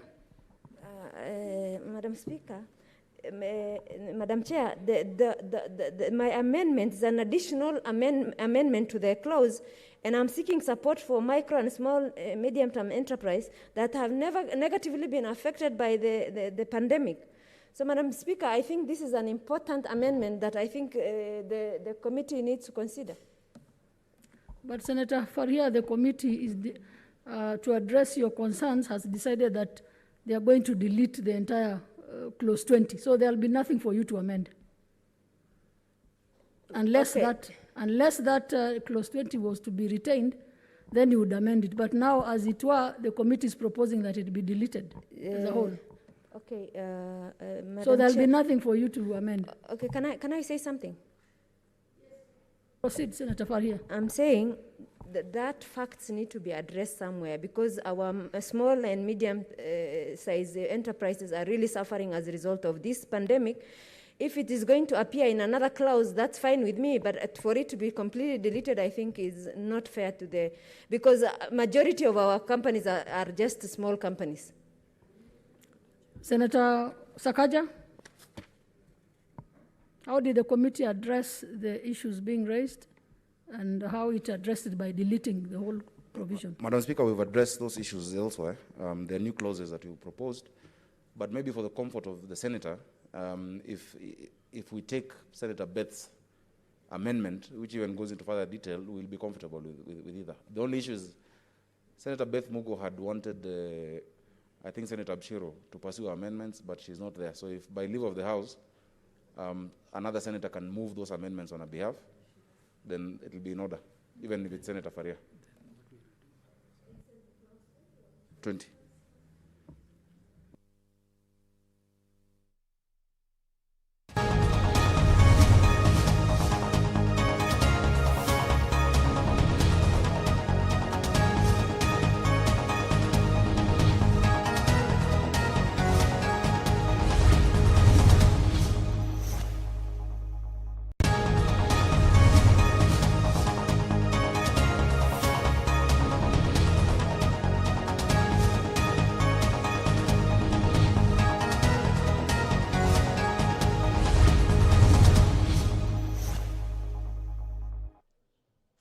Alliance Party, the Party of National Unity, the Democratic Party, the National Agenda Party of Kenya, Muungano Party, New Democrats, the Movement for Democracy and Growth, MDG, each with one member in the House, are entitled to 2 slots per party in our committees. Finally, G, the 14 independent members are cumulatively entitled to share out 25 slots amongst themselves in the committees. From these numbers, it can be seen that there are 36 members who are either independent members or from small parties that do not meet the threshold of parliamentary parties pursuant to the standing orders and are not in any coalition. These members are thus cumulatively entitled to approximately a total of 66 slots out of the 622 slots available in committees in the House. Honourable members, with regard to discharge of members from select committees, it is clear that Standing Order 1761 does not contain mechanisms for discharging members belonging to political parties other than a parliamentary party and the independents. And for avoidance of doubt, it is clear that a parliamentary party may only discharge a member from a select committee after according the member an opportunity to be heard.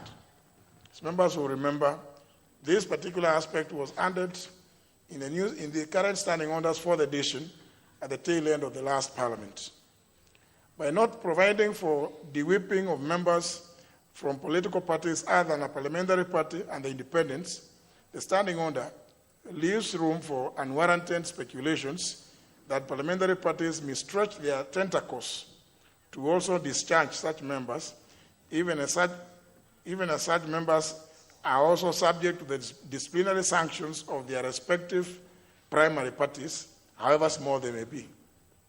Needless to say, the smaller parties, which are not considered as parliamentary parties, have no effective avenue for discharging members. Nevertheless, the Committee on Selection ought to be at liberty to propose to the House the reallocation of committee memberships to ensure balance as envisaged under Standing Order 1742. Now, members, allow me now to contrast the foregoing comparative cases from the sister parliament of Uganda, which has a total of 83 independent members of parliament. From a reading of Standing Order 157 of the National Assembly of the Republic of Uganda, entitlement of slots in committees in the Parliament of Uganda with respect to members elected through political parties is pegged on parties represented in Parliament without any threshold being set. For independent members, the standing orders have assigned the responsibility to the Speaker in mandatory terms. A practice has also emerged where independent members elect one of themselves as the Dean of Independents, who liaises with the Speaker in allocating seats to independent members. In terms of discharge from select committees, the standing orders of the Parliament of Uganda vest the power to discharge party-sponsored members in the sponsoring parties, provided that the member so discharged is relocated to another committee. It is noteworthy that just like those of the National Assembly of Kenya, the standing orders of Parliament of Uganda are silent on the discharge procedure for independent members. It is also good to appreciate that there are lessons that this House may draw from the Parliament of Uganda, particularly on the matter of ensuring fairness and equity in access to slots in select committees for all members, irrespective of them belonging to a parliamentary party, political party, other than a parliamentary political party, or independently elected. Honourable members, in the House of Commons of the United Kingdom, the members of a select committee, other than a chair, elected by the House, are appointed by way of a motion in the House. Motions in respect of most select committees are made on behalf of the Committee of Selection. The House of Commons has endorsed a principle that in proposing nominations for select committee membership for the Committee on Selection or the government to put to the House, parties should elect members to select committees in a secret ballot or whichever other transparent and democratic method they choose.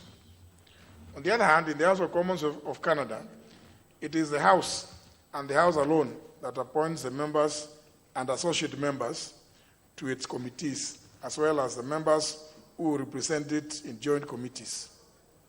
The Speaker has ruled that this is a fundamental right of the House. The committees themselves have no powers at all in this regard. In the vast majority of cases, the House sets the number or the maximum number of members of each committee. The number of members to be selected from each of the recognized parties is subject to negotiations among the parties at the beginning of each parliament. The resulting agreement is not set down in the standing orders, but reflected in the composition of each committee, which generally reflects the proportions of the various parties represented in the House. In the National Assembly of Zambia, the mechanism for establishing select committees is anchored in Standing Order 135. In a radical departure from the practice here and across other jurisdictions, selection of members to select committees is domiciled in the office of the Speaker. And it provides as follows, and I quote, "Unless otherwise directed by the Standing Orders Committee, the Speaker shall determine the number of and nominate the members to serve on a select committee." Close the quotes. Honourable members, let me be clear here that I have no intention of moving this House to domicile nomination of members to serve on select committees to the Speakership. What I'm deducing from this, the same provision, and that of the Parliament of Uganda, is that the mechanism for selecting members to serve on select committees is designed in a manner to afford every member a fair opportunity to discharge their constitutional roles through committees, just as they do in the plenary. I can only urge the House to embrace that spirit and propose a mechanism to actualize it. Honourable members, turning to the question of appropriate remedy, there is need to review part of our standing orders relating to the criteria for nomination to select committees and discharge of members from committees. The review should not weaken the grip, and mark my words, the review should not weaken the grip that parliamentary parties have on allocation of slots in committees and invocation of the discharge rule as a tool for enforcing party discipline, but should stretch the democratic space in the House with a view to incorporating fairness and inculcating the expectations of Articles 1, 94, 95, 96, and 103 of our Constitution in the criteria for sharing of their constitutional roles, particularly budget making, scrutiny of legislation, and vetting of appointments that are carried out in committees without any curtailment in the standing orders. In conclusion, honourable members, you will now agree with me that it will be procedurally improper and a sanction of recurrence of a procedural error if I were to permit the discharge from committees of members belonging to small political parties and the independents by parliamentary parties which have not entered into formal coalition agreements with the small parties. To this end, it is my considered view that I rule as follows. 1, that the exercise of the discharge powers of a party under Standing Order 176 is restricted to members belonging to a particular parliamentary party and those from other small parties who have entered into formal coalition agreements. 2, that no parliamentary party is to exercise the discharge powers of a party under Standing Order 176 to remove a member who is not a member of the particular parliamentary party from any committee of the House, even on the basis of having granted the member the nomination to the particular committee, as that conception is based on misapplication of the standing orders, where it's argued that it was a donation. 3, that since the member for Ugenya constituency, the Honourable David Ochieng, neither belongs to any parliamentary party, nor has his Movement for Democracy and Growth Party entered into a coalition agreement with any of the parliamentary parties, The notice given by the minority party whip to discharge the member from the Departmental Committee on Health was erroneous, ab initio, and therefore invalid. 4, that in view of the continued misapplication of Standing Order 174, by assuming that all committee slots are reserved for to the exclusive distribution to the membership of the parliamentary parties, thereby alienating the independent members and members belonging to parties other than parliamentary parties, soon as possible, the Committee on Selection, in consultation with the Procedural House Rules Committee, does devise a criteria for nomination of members to committees that guarantees that members who belong to parties other than parliamentary parties and independent members also get their rightful share of the 622 slots available for sharing in committees. This may include proposals for registration of desired committees and the use of lots as a means of determining how to place such members in the entitled slots, few as they may be. 5, that the Procedure and House Rules Committee does initiate the process of proposing amendments to the standing orders so as to expressly provide for the said criteria. The committee may also propose the manner of ordinary reallocations of the slots in committees corporately reserved for independent members and parties other than parliamentary parties amongst the independent members and those belonging to the small parties that do not constitute parliamentary parties. And finally, honourable members, that in the meantime, I will not admit any requests to discharge any member who is an independent member or belongs to a party other than a parliamentary party from a committee until such time as the criteria has been developed or the standing orders accordingly amended to entrench fairness and justice to all. The House is accordingly guided. I thank you, no members.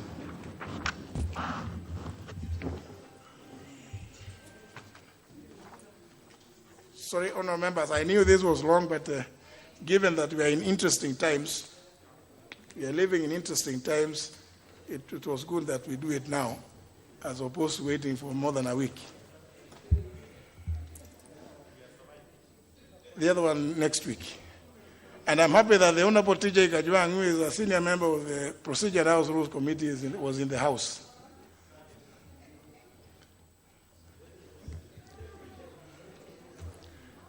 Yes, Honorable Bandi. Mr. Speaker, while I appreciate your ruling, which I think is very exhaustive and actually took a lot of work in it, and I want to congratulate you for it. Mr. Speaker, 2 things have come out. One, which is a bit interesting, is that now belonging to parliamentary parties is a disadvantage. It's going to be a disadvantage, Mr. Speaker, in this House, because you can easily be disciplined, you can be removed from committees, but then if you belong to briefcase party, you are very lucky. The moment you get into these committees, it's hard to get out. And Mr. Speaker, it will sending a message to us who belong to these big parties that in future we'll be very careful in which committees we give these other members. But Mr. Speaker, again, what I also noticed, Mr. Speaker, which I think we are going to do, is that it appears now the selection committee, and I'm happy that that window is there, that the selection committee is going to look at the committees afresh. You are giving us a very good opportunity now to deal even better with these members, Mr. Speaker, because again, if you are now from a small party, an independent party, and you have been enjoying some committees which my members who have fought so hard to make my party big should belong to, rest assured, now if I take you to broadcasting committee, don't complain. And I'm very sure that Honorable Ching will find himself in the broadcasting committee. Because, Mr. Speaker, he cannot occupy a slot in health committee, which is a very significant committee, and is in a tiny committee which is now not affiliated to my party.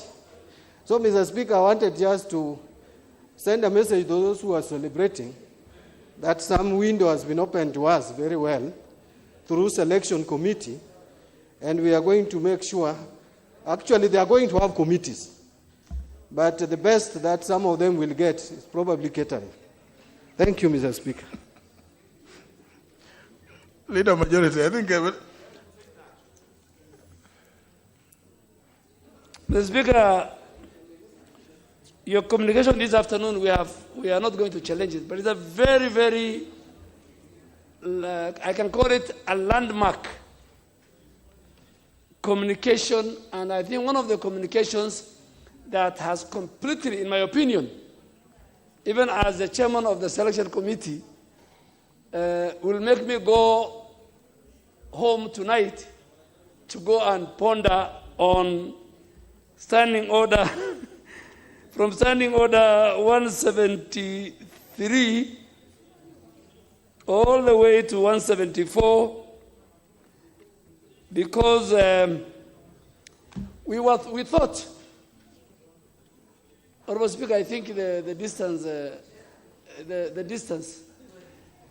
Speaker, I thought in this country we were going towards, other developed democracies like in the US and in the UK, where we will have two major political parties.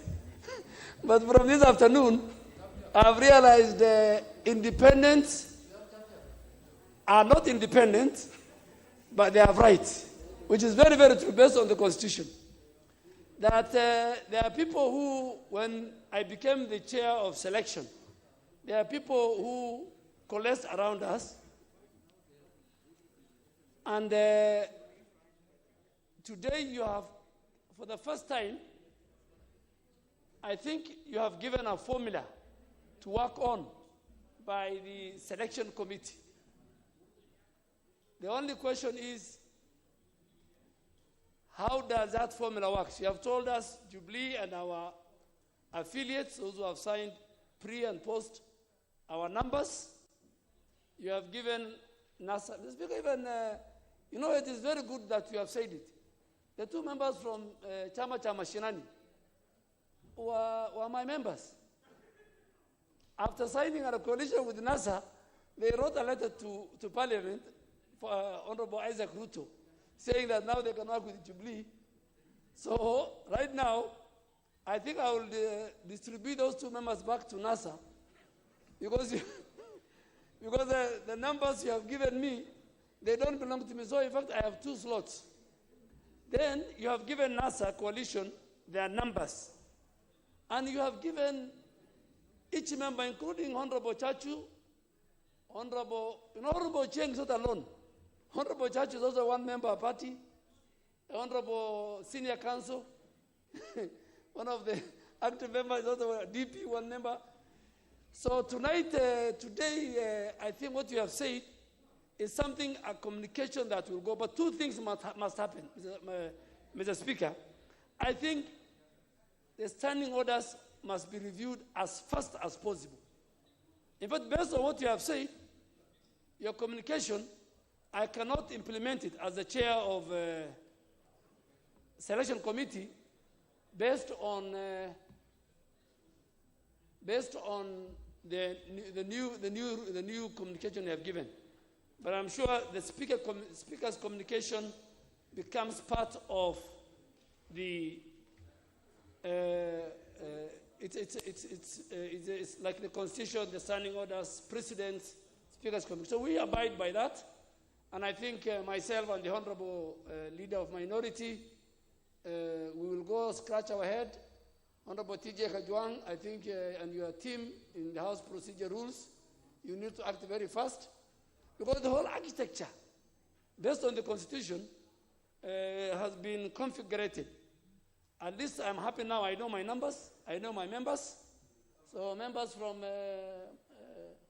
Mashinani, you either sign with us Jubilee post-election, like Kanu.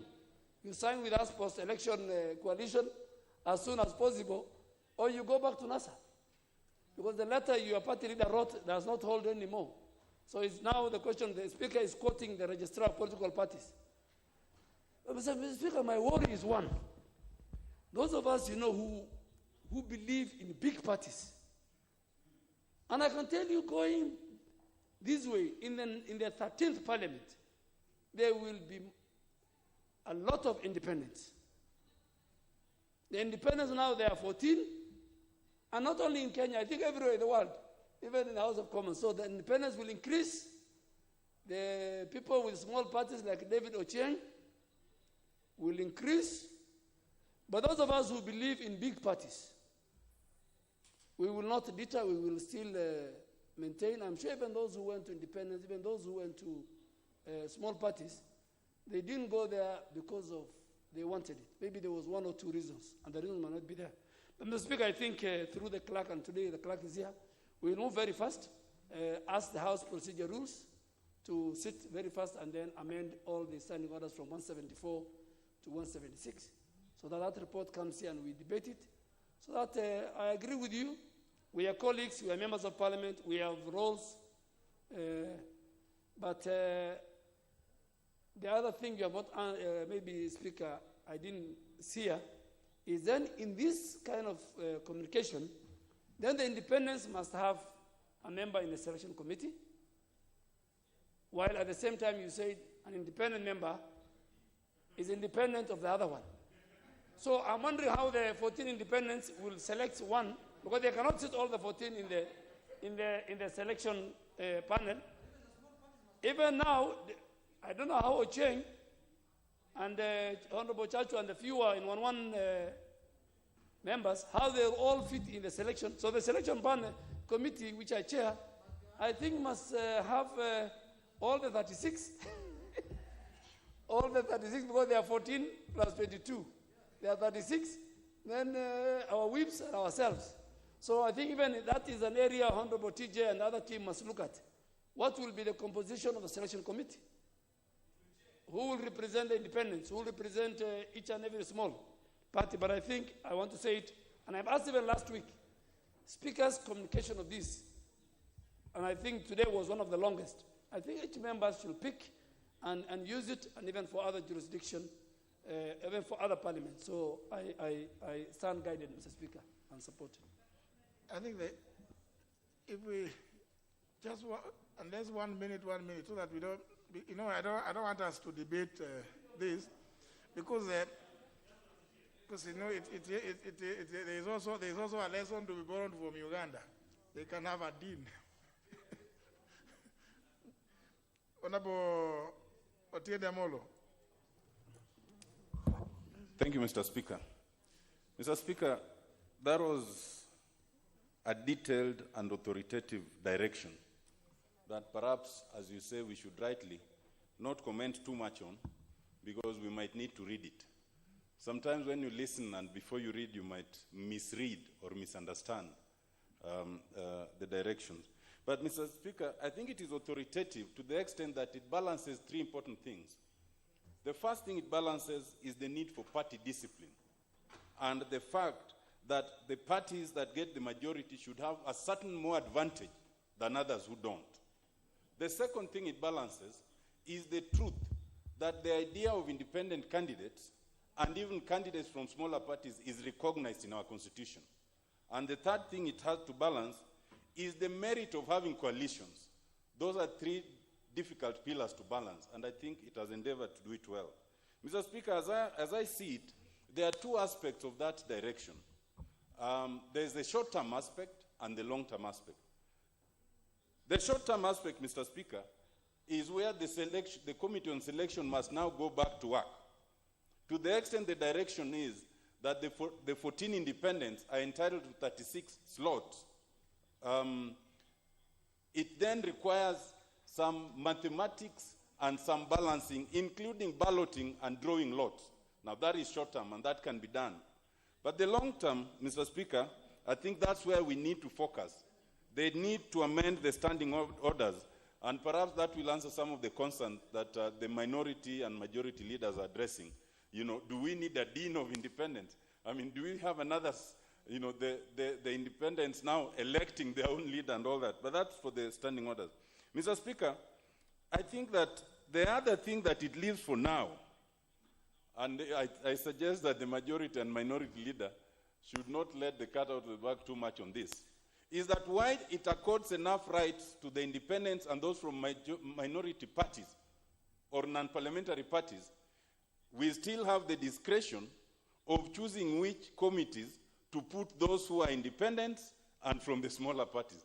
Now, that is a conundrum that will fall at a certain stage. But, Mr. Speaker, I want to thank you because while many might think that this is a ruling that only advantages independents and those from smaller parties, I can tell you, Mr. Speaker, coming from the minority party, which is the second largest party, some of us have been suffering.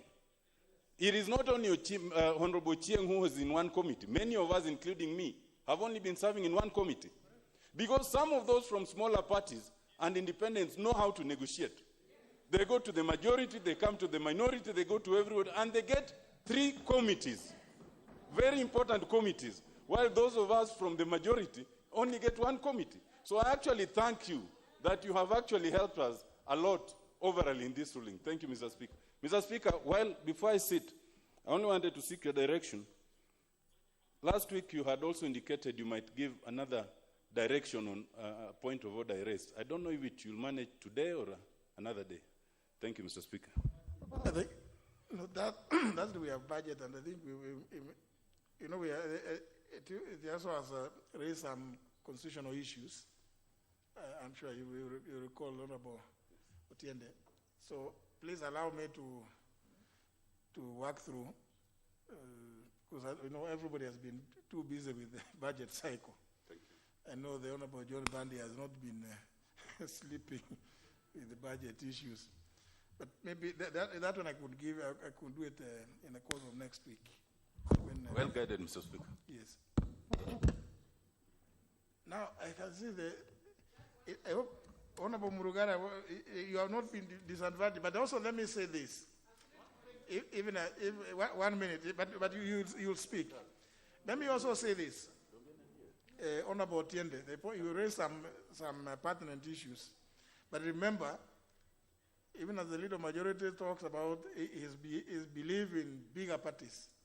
That's why the bigger parties have got leadership, they have whips, they have got offices specified for their leadership, because the other tiny ones have no capacity for those kind of things. We can't be able to facilitate all of them. So there's always some balance that, yes, you can choose to be small, and then live in the. When we started this problem of COVID, remember there's a group which was called Night Shift, and the Honorable Millie was an active member, and one day she commented that she was not in the chamber, she was in the ghettos. So maybe somebody might have to make a choice. Just as a matter of balancing. Honorable Getonga Murugara, but please let's take 1 minute each so that we can then go to business. Thank you. Thank you, Mr. Speaker. Mr. Speaker, today we got to thank you because it had started and we were really having sleepless nights. But Kiswahili is saying that when you see your friend washing his head to get shaved, start washing yours also. And the Honorable Junet and Honorable Bandi started it, while we had assurance from the majority leader that we were protected. The new majority whip started sending out letters, and we knew we from the small parties would actually be next. Thank you, Mr. Speaker, because you protected us. We are now assured that we can work for this House diligently without having to worry. Mr. Speaker, I have noted from your ruling that we have also to be represented in the select committee. Guide us even before we change the standing orders, how the small parties and the independents will actually have their representatives in the select committee. That way, we will also feel we were democratically elected, we have a role to play in this House, and we really have to serve the country. Thank you, Mr. Speaker.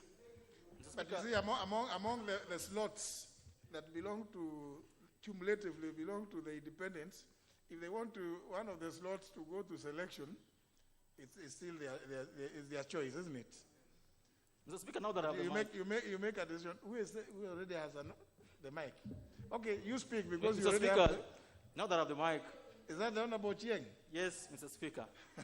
Mr. Speaker, I really want to thank you for a very thorough, learned, and considered ruling that will reverberate not just in this House, but I'm sure so many parliaments will learn from this, Mr. Speaker. Mr. Speaker, thank you for saving my skin.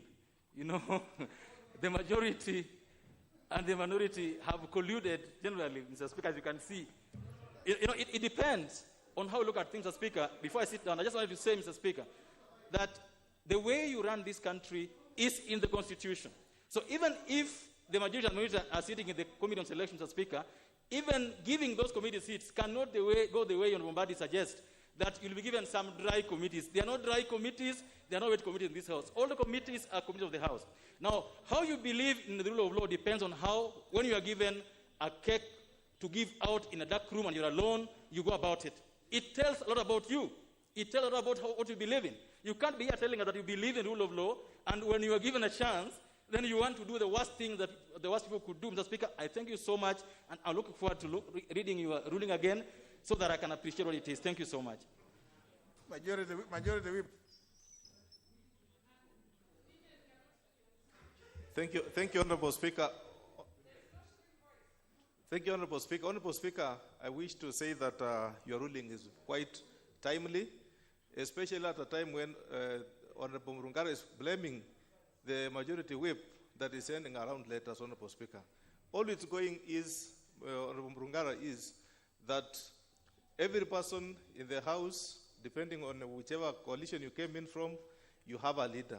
And Honorable Speaker, the way you have put it very clearly, looking at the Articles 176 and the way you've communicated to us, if it's corrected properly, in line with what the majority leader has said, it's simply going to clean and not to disobey anyone, not disorganize anyone, but to shape up that the future of this August House, Honorable Speaker, is going to be a very organized place than the way it has been. Thank you, Honorable Speaker. Honorable Mbwe. Yeah, thank you, Speaker. Speaker, I also want to say that I think the ruling was quite intelligent and well thought out, because, Mr. Speaker, I see the intention for you to protect every member of this House so that they can participate in Article 95, where they have to be able to oversight. But, Mr. Speaker, I think in my opinion would be that somehow that also opens a Pandora's box. Because if the intention is for every member to be able to be in a committee to oversight, then if you belong to a political party and then you misbehave, we also know that the law allows the whips to be able to de-whip members. Now that means that members of political parties can be de-whipped, and therefore they will not be able to serve and do what you intend to do, yet those that are independent and those that are in smaller parties could continue for the 5 years. So, Mr. Speaker, I don't know how maybe you would like to deal with that going into the future. Otherwise, thank you very much, Mr. Speaker. Fortunately, a person is de-whipped for, there might be reasons. And, you are elected on a political party, you must abide by its rules, understand what is party position at all times. And that's why you remember, Honorable Bui, we struggled towards the end of last term to include this at 176(1). Give the member an opportunity to be heard. Maybe they may have been doing some few things without knowing.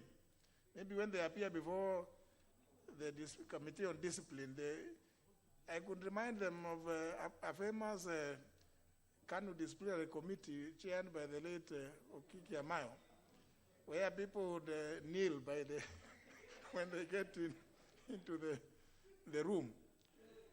But sometimes members are also reminded that you belong to this party, and you can see the people listen and give them a chance. They can see who are remorseful and who are jokers. Who are remorseful and they can be pardoned, isn't it? But the Constitution itself, if you look at the articles, Article 92, and the Political Parties Act, indeed, the party has got the right to discipline its members. In fact, in some jurisdictions that I know of, it is the political parties, the whips, who even inform the Speaker of which member to be allowed to travel out of the country. So that to maintain party discipline and loyalty. I'm not suggesting anything right now, but I know of very highly developed democracies which have that kind of. But I think these are things that even when they are proposed, because the issue of discipline is there. It is there even in all party constitutions. And if you look at the templates which are provided even in the Political Parties Act, under the first, I think second and third schedule, those things are there. So it is not new. Gosh. Can we go to the Honorable Millie, because I've not heard the voice of a lady, you are the only one whose hand is up. Thank you, Mr. Speaker. Mr. Speaker, let me just appreciate the ruling that you have given. I actually spoke to this the last time, and I indicated that it's a very tricky path that you have to travel in democracy. That on the one hand, we must strengthen our political parties, but on the other hand, we must also give members a chance to exercise their constitutional rights of representation, oversight, and legislation, which is predominantly done within committees. Mr. Speaker, you have actually spoken very well, and I'd want to say that it is also, this ruling is a challenge even to our bigger parties to exercise internal democracy, because that is how parties will grow. When bigger parties are able to exercise internal democracy, then you will not have spin-offs in terms of independent and smaller members, because half of these members were actually members of bigger parties. But having said that, Mr. Speaker, I just want to say that there are one or two things that even as we are looking at the issue of amending the standing orders, that you didn't address that we need to look at. We are having coalitions, whether formed before or after. We have not talked about the intra-coalition issues that is likely to come up. Secondly, Mr. Speaker, one of the issues that I think maybe as we are amending, we need to look at is the issue of proportions. That as much as I support the issue of independence as a smaller groups, but it would be very unfair for bigger parties to work so hard and come with bigger parties, and then they have total representation, in parties with the smaller parties.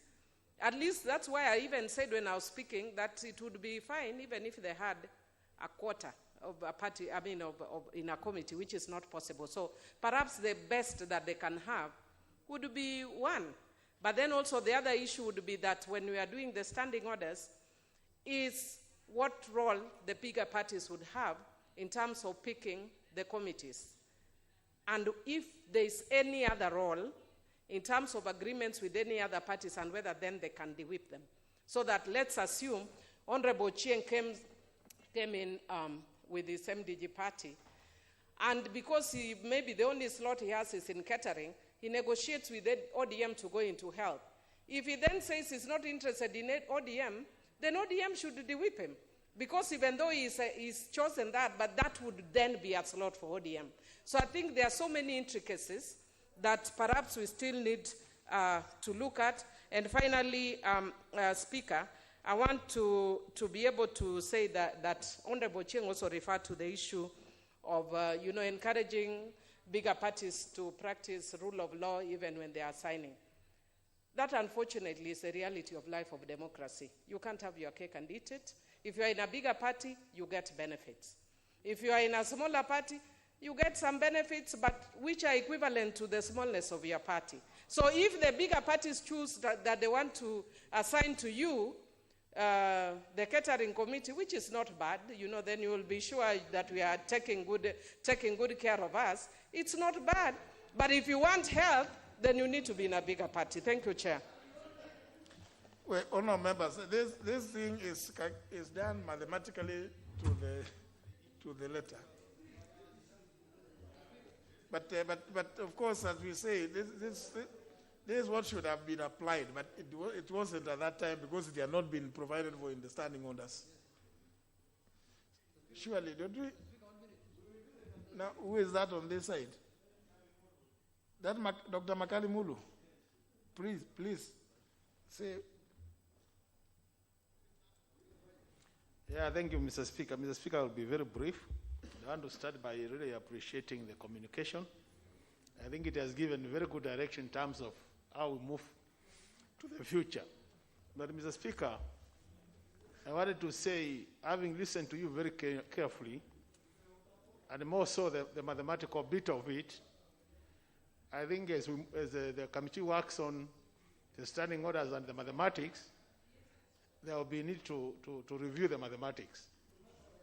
I think the mathematics as a bit of a, because if proportionately you share the positions, it will be very difficult for a small party to get 2 slots when the major parties are getting 1.5 or 1.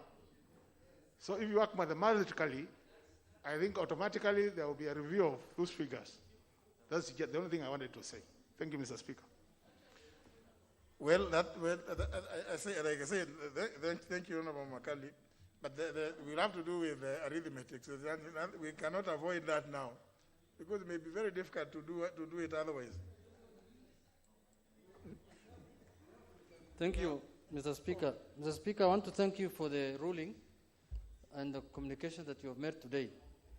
And with that ruling of yours, Mr. Speaker, I withdraw the letter that I have written to Honorable Ochieng this afternoon, officially, because of the ruling that you have made. But, Mr. Speaker, the selection committee will decide in which committee he will sit in the end.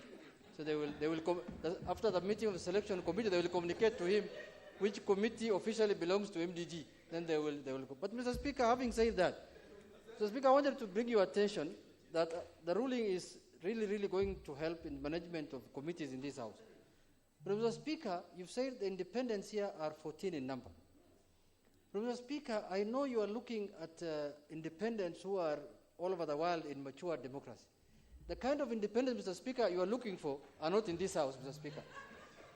I have cases, Mr. Speaker, of independents who advance agenda of minority or majority party more than the membership of that House, Mr. Speaker. He's in the forefront that you will think he's the owner of ODM or he's the owner of Jubilee, Mr. Speaker, and he's independent, Mr. Speaker. They are here. One was collecting today signatures of a minister to be impeached, one of the independents, Mr. Speaker. And he knows he has only 14 members, he can't raise the number. So, Mr. Speaker, I don't know who will de-whip these independents when they misbehave, Mr. Speaker, because they don't have leadership in the House, they don't have a whip, they don't have a deputy whip, Mr. Speaker.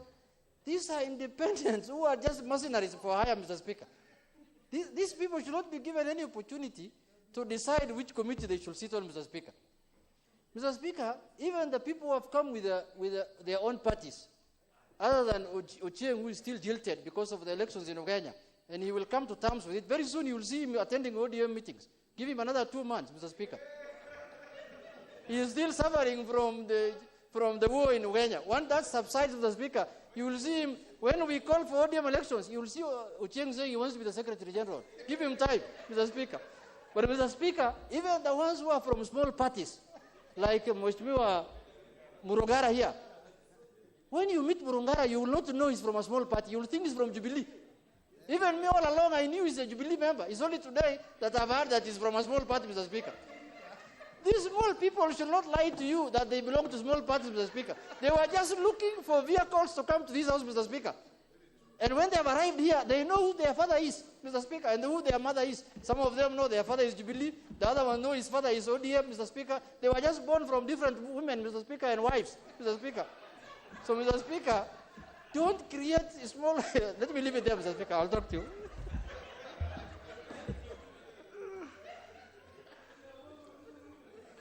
Now, I must hear the member for North Hall. Thank you, Mr. Speaker. Mr. Speaker, thank you so much for your landmark ruling. This ruling will really guide future parliaments. Mr. Speaker, sir, we are guided by our Constitution. Standing orders, as good as they may be, in enabling us to conduct business of this House, they are not superior to the Constitution. Your ruling was well anchored in the spirit and letter of our Constitution, and for that I really want to appreciate. Mr. Speaker, sir, I take an offense when my colleague and engagement in this parliament, because we came to this parliament together in the 10th Parliament, Honorable John Bundy, calling our small parties briefcase parties. So, Speaker, sir, some of us, I was actually a member of ODM for 10 years. I was able to leave ODM and get elected on a party of my choice wherever in other constituency. Mr. Speaker, sir, unlike him, if he dares to leave ODM, he'll not even be a chairman of a cattle dip in Suba, or in where he comes from. Mr. Speaker, sir, it's Kenyans who decide how we get to this house. Mr. Speaker, sir, you should respect small parties. They are part and architecture of our constitution, and of our political arrangements in this country, equal independence. And Mr. Speaker, sir, we are ranking members of this house, serving third term, and I'm not the only one. There are also other members who are senior members who are from small parties. I beg, as a leader of this house, to respect small parties. I thank you. Member for Nyando, I've seen your hand up for so long. Mr. Speaker, I hope now you are not going to talk about papers. Mr. Speaker, only you and I understand what we are talking about. Mr. Speaker, I thank you very much for the detailed ruling. Lately, courtesy of the lockdown, I've been reading a lot of judgments from our superior courts, from High Court to Court of Appeal on the same matter, all the way to the Supreme Court. And Mr. Speaker, you listen or read the arguments advanced by various judges in a matter, and they're all very convincing. If somebody would put your judgment today on a contrary opinion and is asked to write a different opinion, Mr. Speaker, they will as well be very convincing. I remember the president of this country last weekend caught in a very tight situation of unlocking or continuing to lock the country. And he said it was not a matter of what is right and what is wrong, but both which are right. And I think, Mr. Speaker, you have tried to juggle between those two fundamentals. Mr. Speaker, we are fortunate that you come from a history of developing a very serious political movement. When you were in KANU, as a very senior member, KANU members was strewn all over this house until you left. And therefore, you understand how difficult it is to put beef into a political movement, and particularly a political party. And Mr. Speaker, it is a travesty that people would put a lot of their time and resources developing political parties in order to come here and enjoy the benefits. Some of my colleagues in this house, with due respect to them, have what we call fringe parties. They have briefcase parties. One person representing a political party in this house, yet the Constitution is very clear on what must be met for one to register a political party with the Register of Political Parties. And you wonder, where did all these offices, evaporate to? My brother here, Honorable Junaid, calls them NGOs. But Mr. Speaker, of fundamental concern to me is that when committees are being constituted in this house, and you have representation from independents and those with fringe political parties, it behoves both the majority and minority parties to give them slots. And your ruling, Mr. Speaker, is an eye-opener, that no majority party, no minority party will ever take a risk to give them any position. Because, one, they look down upon the parties who have been very charitable to them. They never listen to us. Mr. Speaker, I'm a very senior party member of ODM, and in fact, I sit in the National Executive Committee. And these people that we donate very, very generously so to positions in this house, firstly, they never understand our manifesto. We don't even understand their manifesto. Of course, we are not interested in knowing manifestos of fringe parties. But there must be a point where discipline must be instituted.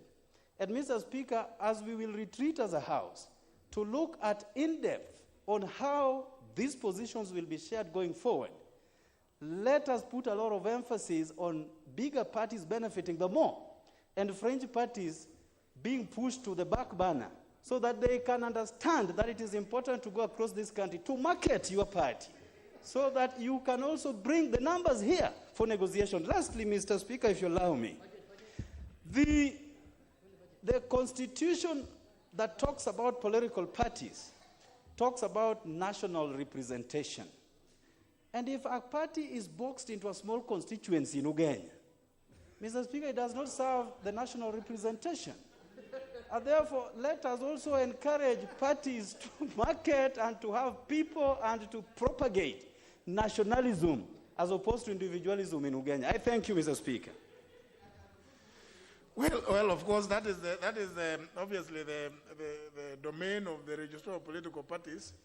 If they look at the requirements of Article 91 of the Constitution, they will see what are described as the most salient attributes of a political party. So they are liberty to. I don't know how to get into that argument, but of course the mathematics also favors the bigger parties, isn't it? One side has got, out of the 622 slots available, one side has got 330, the other side has got 226. So you it is done. You can take your computer. John Bandi, I know this is your area. I know this is your area.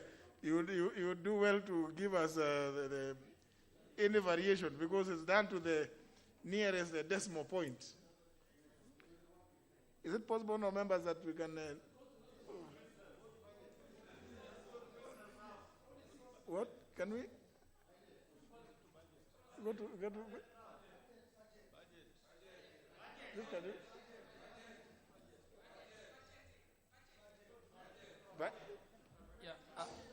I thank you, Speaker. Speaker, thank you for allowing me to add my voice to this. Speaker, your ruling is coming at a time when I see two challenges. It's a very good ruling, very detailed ruling, balancing rights in terms of parliamentary action and representation. Speaker, may I beg the top leadership? There's something called social distancing. These three, the member for Homa Bay County, the member for Likoni, member for Mvita, you are not social distancing. Yeah, they're in deeper consultations. Speaker, I see two challenges. One is that we are in a situation where the members of parliament who are in either smaller parties or independents negotiated their positions in the committees through the majority and minority initially. Speaker, I don't know how that would be dealt with now that you embargo the majority and minority committees from going back.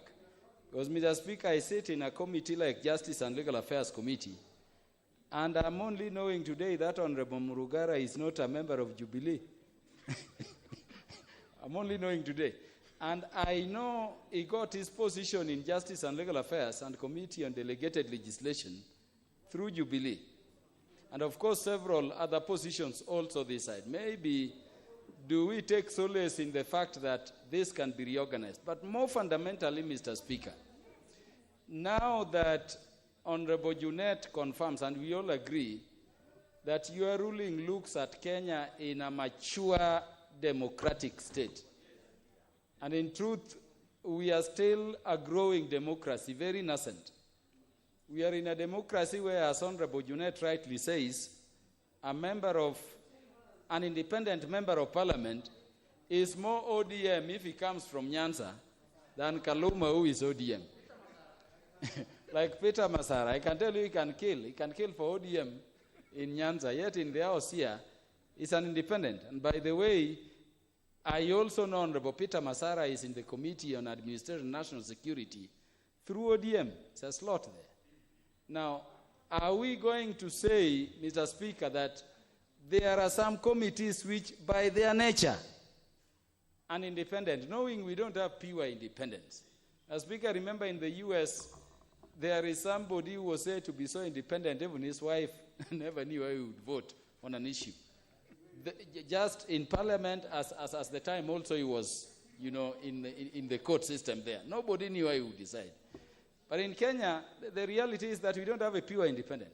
In Kenya, the reality is that as people really are already confirming, by the time we are approaching elections, based on the regions we come from, people like Honorable Chieng will have to affiliate to ODM, either directly or through the party leader. And Mr. Speaker, you know what they do even during campaigns, that you will get the photo of the party leader of a party who is an independent, and they are campaigning, throughout, and they win, taking advantage of the facilities and personalities of the party. Speaker, that is a matter to be thought through. But what is worrying me, that, Mr. Speaker, there are committees which by their nature, in my view, and this to the rules and procedure, there are committees which an independent cannot sit on. Adding to the fact, in my view, Mr. Speaker, that we are not pure independents. Look at an oversight committee. I'm talking largely of oversight committees and the formations which are required. And with our nascent democracy, you'll have the majority party, for instance, having many independents in a committee like PAC, so that the minority party is deluded. You have your numbers there, but really you have independents which put together with the majority will actually subdue the proper oversight. I think when the Rules Committee looks into this, Oversight Committee should be out of it. Even some departmental committees are too key for an independent. I think this may be defined. I see largely independents and people in small committees going into, select committees like CDF, or if they are departmental, maybe sports, but really those core functional things where you want Parliament to engage through minority, majority, or opposition and government, I don't think we would be furthering parliamentary democracy if we approach it that way with our state of, growth as a country. Thank you, Mr. Speaker. Honorable Lodebe, is it still about this one? So, oh gosh. Thank you, Honorable Speaker. Let that be the last, please. And Thank you, Honorable Take 1 Speaker. minute so that we can go to business. Honorable Speaker, you have made a ruling that has subsided the one from Arende. You will go to history of this country that you have given the election to this Parliament. Honorable Speaker, I think we are here to serve the people that elected us. And we are privileged to be here for the reason that we decided to go to political parties to be a ticket so that we can come here. We respect the political parties act, but Honorable Speaker, there's a place whereby you cannot remove a privilege from a member to represent these people in a committee where you generate agendas for the people. Honorable Speaker, my whip is here. I have performed very well in my committee. Even my chairman went and pleaded with my whip. And the reason that I was de-whipped from the committee is just because I am a friend to William Ruto. Honorable Speaker, you cannot dictate to me to choose friends. Honorable Ruto was my friend even before I became a politician. You know I'm a clergyman, and I met Ruto when I was in the ministry. Honorable Speaker, it's a very big shame. Turkana is a place whereby you have to struggle to sell ODM in order to come here. It's a shame for me not to present my people in the committee that I was deliberating the issues concerning Turkana people. So as you work on changing standing orders, Honorable Speaker, please remove the party from committees so that you are selected because you are a professional or because you are representing your people. Why am I saying so, Honorable Speaker? I'm saying because I have not done anything in this party. I was jailed in Turkana, 4 days house arrest because of ODM. I told people don't go to put election. I went to the hospital 3 days because I held tear gas because of accompanying my political leader, Raila Odinga. Honorable Speaker, it's very shameful that a whip can remove me because I am a friend to Ruto. It's not good. So, Honorable Speaker, I am a member of ODM. I am a member of ODM. I still am a member of ODM. But Ruto is my friend. Simple as that. Thank you. Well, very well, honourable members. I think it's just good to affirm one point, that the constitution we have has allowed Kenyans wide choices. That's why there is a specific article, Article 85. Indeed, Article 85 and 99, they recognize, first of all, 85 recognize the right for a person to run as an independent. And in the qualification, if you go to Article 99 on the qualification to be a member of parliament, it recognizes that right of independence. But Article 91 talks about political parties. So once you are a member of a political party, surely you must abide by the rules of that party. The essence, and that's why I said, and I hope many of you could not remember, but I've just noticed many of you could not remember that we sat here the whole day when adopting these new standing orders.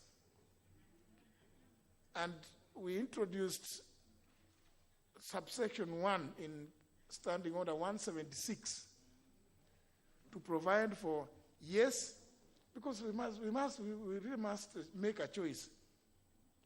You either be independent or join a political party. But we said yes, and the political parties the world over, it's not unique to Kenya. It's not unique to Kenya about party discipline. Why do you think the whip exists? The whip exists to enforce party discipline within Parliament, to ensure members know this is what this is the position of the party on this matter, and then also take note that this member, every time I tell them this is the party position, the member ducks to the toilets, a member walks away, says he is having mandazi, he is having tea, doesn't come. So the whip takes notes. And that is why, if you recall, Honorable Odebe, in the last parliament, we said we will not get involved ourselves with matters outside parliament. But remember, your party is not just in parliament. So if they could be having the eye of God following you whichever hideout you may be. So that one I will not be there myself. But here we must recognize that the country adopted a constitution that allows you to run as an independent, allows you to join any political party. That's your right actually under Article 38. Yeah? That cannot be taken, that right cannot be taken away from you. Even if you wanted to move, one of the ways you would lose, an independent would lose their seat. Look at Article 103. Is while here, well, of course, what Honorable Kaluma said is not, we all know. But of course, if you have been brought here by your people as an independent, if you openly join a political party, that's one of the grounds for which I could easily declare your seat vacant. And you go and try your luck with whichever other formation you may have chosen. You see? So, these are the things that we must balance at all times. You have your party, please belong to it. And do what it calls upon you to do while here. So the rest, Honorable Odebe, don't worry. Tear gas, why do you think there's tear gas in the country? It's to deal with those situations which become... It is not an accident. We sympathize, nevertheless, Honorable Odebe. I know you are a man, you are a church man, and you know you are a bishop. We sympathize that you want to take in a bit of it. But I'm sure many members here have dealt with those situations several in the past. And many of them, like the member for Homa Bay, may have started when she was a student. So she may have got the news. If you started in old age now, you may be in trouble. It's unfortunate, Honorable Odebe. We sympathize with that situation. Honorable members, I think let's go to the next order so that we can do business. But nevertheless, thank you for the comments. Order number 8, motion, report on the budget estimates for the financial year 2020-2021, general debate, second allotted day.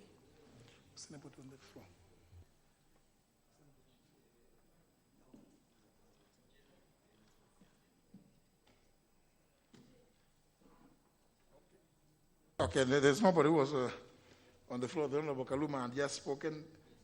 So I go to the board. Member for Nakuru Town East. Thank you, Mr. Speaker, for giving me this opportunity to be able to give my input to this very critical motion this afternoon, Honorable Speaker. Honorable Speaker, first I would want to appreciate the committee, the members of my committee, and the cooperation that they gave during the budget-making process. Honorable Speaker, despite the very, very difficult situations, we were able to go through. But also, Speaker, and I think it is most important, much as we have this kind of a situation, it is important to be given, you know, the law had stipulated that we have 21 days. And Honorable Speaker, remembering the number of members that are sitting in a committee, it became very, but all the same, we were able to complete the exercise on time, Honorable Speaker, and we were able to do a few adjustments. Honorable Speaker, the budget under the two ministries, basically, much as is underfunded. Honorable Speaker, if you look at the allocations that have been given to these two very, very important sector, that is the energy and petroleum, the budgets have declining over the years. We started with a high of almost 120 billion some 3-4 years ago, but now it is a parity only around 70 billion shillings.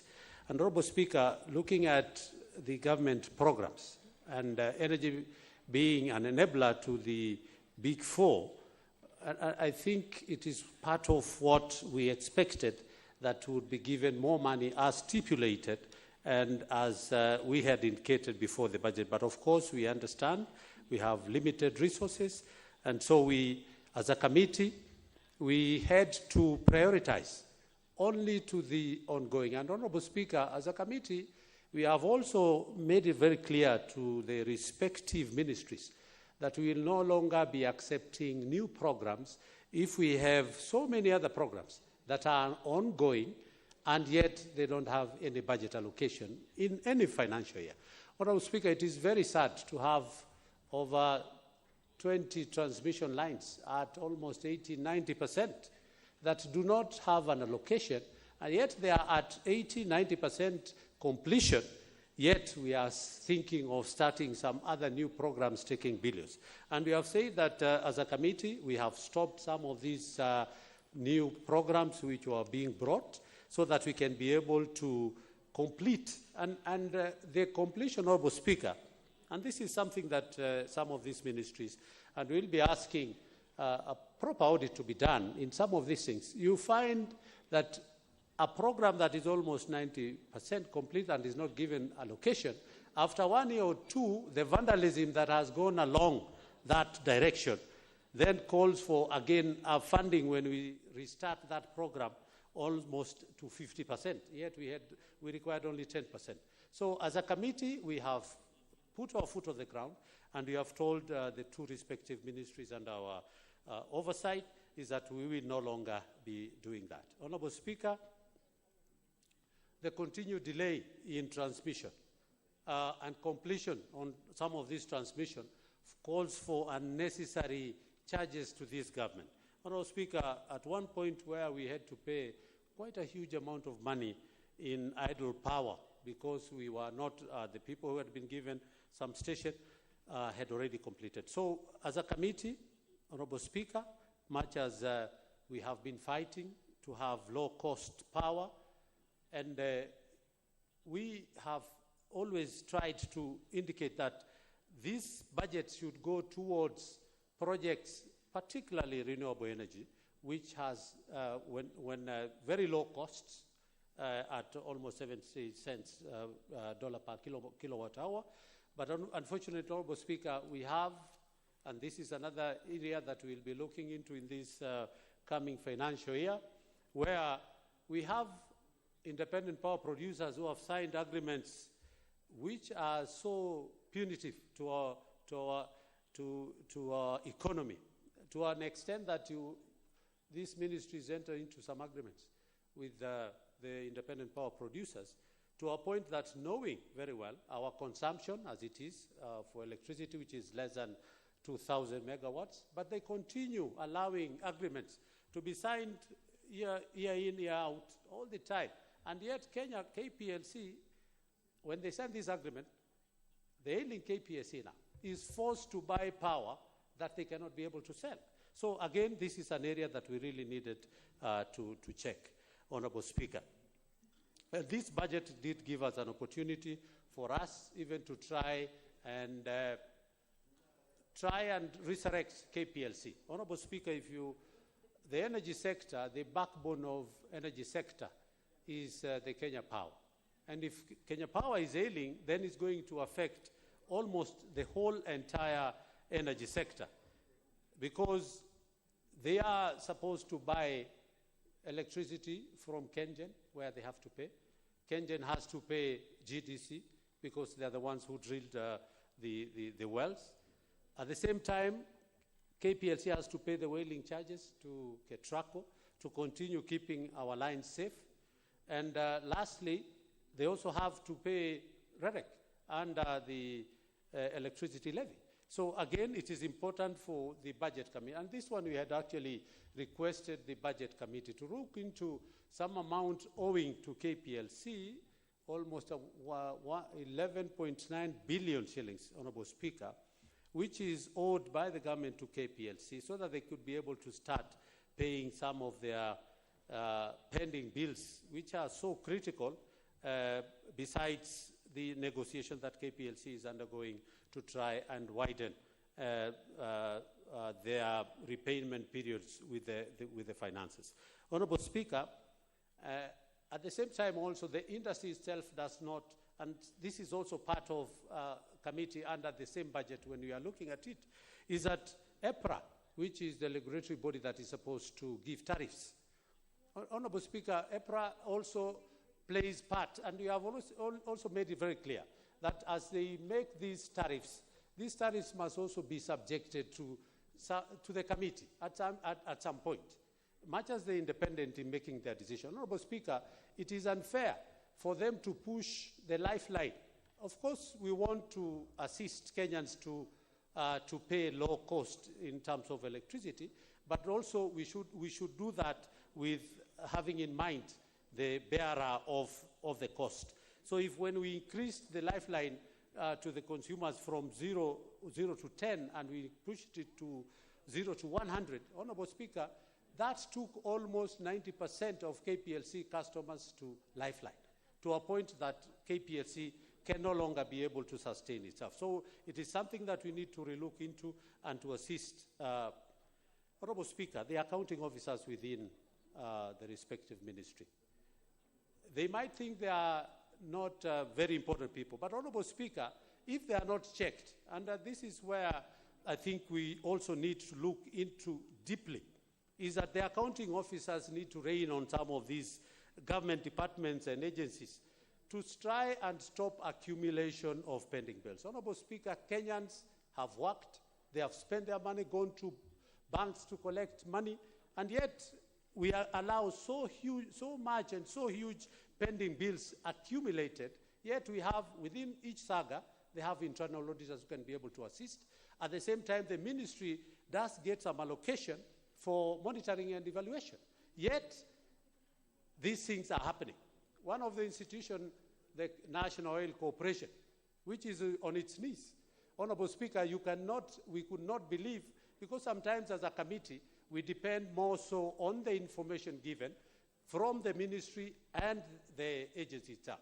But unfortunately, Honorable Speaker, to some point where the finance manager or the finance general manager in an institution last year gave us and told us this institution has made 1.2 billion in terms of profit, only for him to come the other day with a new MD and tell us again the same institution under the same financial year had made a loss of 400 million. Honorable Speaker, then this person then there is a problem within the ministry where the evaluation and monitoring departments within the departments are not working to a point that we get cooked figures. And as you had said, Honorable Speaker, as committees, we cannot be like auditors. We can't just walk to an institution and start asking for papers. We believe in what...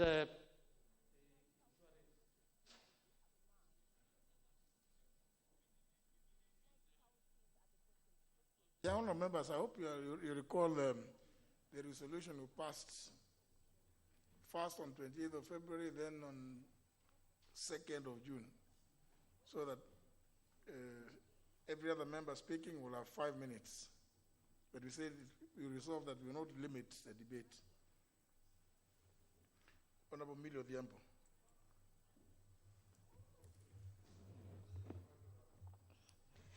Thank you, Mr. Speaker, for giving me the opportunity. And Mr. Speaker, I want to say at the onset that I do support the committee's report. And Mr. Speaker, I just want to say that I'm happy that first, when the first estimate was brought, Mr. Speaker, that we were concerned as a committee, I sit in the budget committee, that it was not COVID-friendly because it was more of budget as usual, because it was not taking into account measures that are needed to address the issues that the country is facing. But I'm glad this is actually now trying to do so. Mr. Speaker, very quickly, because I know I don't have time, I think some of the issues that I've raised in the committee, which I think need to go on record, is that increasingly the budget must show equality and equity in the country. If you look, for instance, at the way there's disbursement of infrastructure, because of time I cannot mention, but we are not seeing the face of Kenya even in disbursement. Mr. Speaker, in the same manner, if you look at blue economy, which is good, that is looking at the issue of the Big Four agenda, but also dealing with the issue of COVID response, especially food security. But again, if you look at the traditional fisheries areas, there is not much emphasis and input that is put in that. And I would want to encourage the peers for fisheries, who is my friend but is not behaving well in this regard, that he needs to know that even as we are expanding fishing, it doesn't mean we kill the traditional fishing areas. So we want to see more of the resources relating to blue economy going back to the traditional fishing communities as well. Mr. Speaker, I would also want to say that members have spoken to the issue of the need for clearing bills, and our committee has given recommendations. And Mr. Speaker, I think the executive should take this more seriously. Mr. Speaker, we had also suggested that the stimulus, a lot of the stimulus responses to COVID should use, especially the ones that are aligned to CDF, should use the constituencies as a focal point. Because if you actually look at the stimulus package that was done in the Kibaki era, some of them are being spoken about up to this moment. Some people sometimes wonder why the current MPs are not doing as much work. They don't realize that some of the work that was done then was done because of the stimulus package that was done by Honorable Mwai Kibaki and Raila Amolo Odinga. So I would want to encourage that in the same manner, if you actually want to ensure effective results, we should use that as a unit. Mr. Speaker, the other issue that has been raised here is the issue of allocations to public participation. And one of the things I happen to know as a committee, a member of the budget committee, is that when you are talking about public participation, and especially because of COVID, the public there was an advert by Parliament, and the public was supposed to give or rather respond. And many of the areas people did not respond, Mr. Speaker. And so as a committee, we are then constrained in terms of work that we can do. And even in some areas, if the public actually asks for a class, you cannot then give them a factory, because then in terms of public participation, the committee was constrained and they could only do what the public requested. And finally, Mr. Speaker, because I can see my time is up, I'd want to say that one honorable member from Nyandarua was talking about the need for expanding rural electrification, especially because of our children who cannot study online. But I want to say that I would want to encourage the Ministry of Education to look at community-based approaches to education, especially in rural areas where there is no electricity, where they can't go online. Perhaps we need to have village caucuses for children with retired teachers, with the teachers, volunteer teachers who are not employed, and that has not been budgeted for. That is one of the areas that we should actually have looked into, because that's the reality, that it might take us up to September or beyond when our children are sitting. And even though we don't want to look at a supplementary, maybe that's something that should come up in the next supplementary one, if at all. Thank you, Mr. Speaker. Thank you, Mr. Speaker. Mr. Speaker, sir, I want to start on the very onset by thanking the Committee of Environment and Natural Resource for putting in long hours, despite the current prevailing situation of COVID-19, to come up with various recommendations on the budget estimate. Mr. Speaker, I would also like to thank Budget and Appropriation Committee for being extremely very accommodative when we are presenting our report. Nevertheless, Mr. Speaker, sir, when we are doing the scrutiny of this budget, we came through various challenges, Mr. Speaker, bearing in mind that on 29 April, the estimate which were tabled in this House continued mutating as we progressed scrutinizing the budget. Mr. Speaker, I would like to say that as I was presenting the committee's report in the Budget Appropriation Committee, we were shocked to hear that there were further cuts in the printed estimate, Mr. Speaker. Mr. Speaker, when we were able to adjust within our basket, Mr. Speaker, we also understood that the National Treasury was also not very comfortable with the recommendations which were done by the Departmental Committee, and hence we were forced, Mr. Speaker, to revise. Mr. Speaker, going specifically to the various MDAs, and starting with the Department of Wildlife, which had a projection of appropriation in aid of 4.6 billion, expected to be achieved through the park piece by KWS. However, Mr. Speaker, due to the COVID situation, bearing in mind that KWS and its A&A through the park piece, it may not really be tenable to be able to achieve this. Mr. Speaker, the shortfall will really affect KWS operations. These are monies which are expected for personnel enumerate, as well as operation and maintenance activities, as well as the issues of human-wildlife conflict. Mr. Speaker, arising from the above, where KWS may not realize the projected its A&A collection, there is likelihood of a shortfall of 3.68 billion. It is therefore, Mr. Speaker, very critical that the National Treasury provide KWS to cater for this shortfall. Mr. Speaker, we have a State Department of Mining, which has very big potential, more than 500 billion in terms of A&A in a financial year. But, Mr. Speaker, despite the underfunding on the State Department of Mining, the department could only be able to contribute only 1.6 billion in our economy. And Mr. Speaker, I'm happy that Honorable Mashako has come up with even seeking statement, because we realize quite a number of people who have been given licenses to explore our natural resources are actually not doing so. whatever they're able to disclose to the ministry, it is not satisfactory, Mr. Speaker. Mr. Speaker, sometimes it sounds very ironical. When you look at an entire state department having a development vote of only 300 million, you really wonder, is it really worth it becoming a state department or not?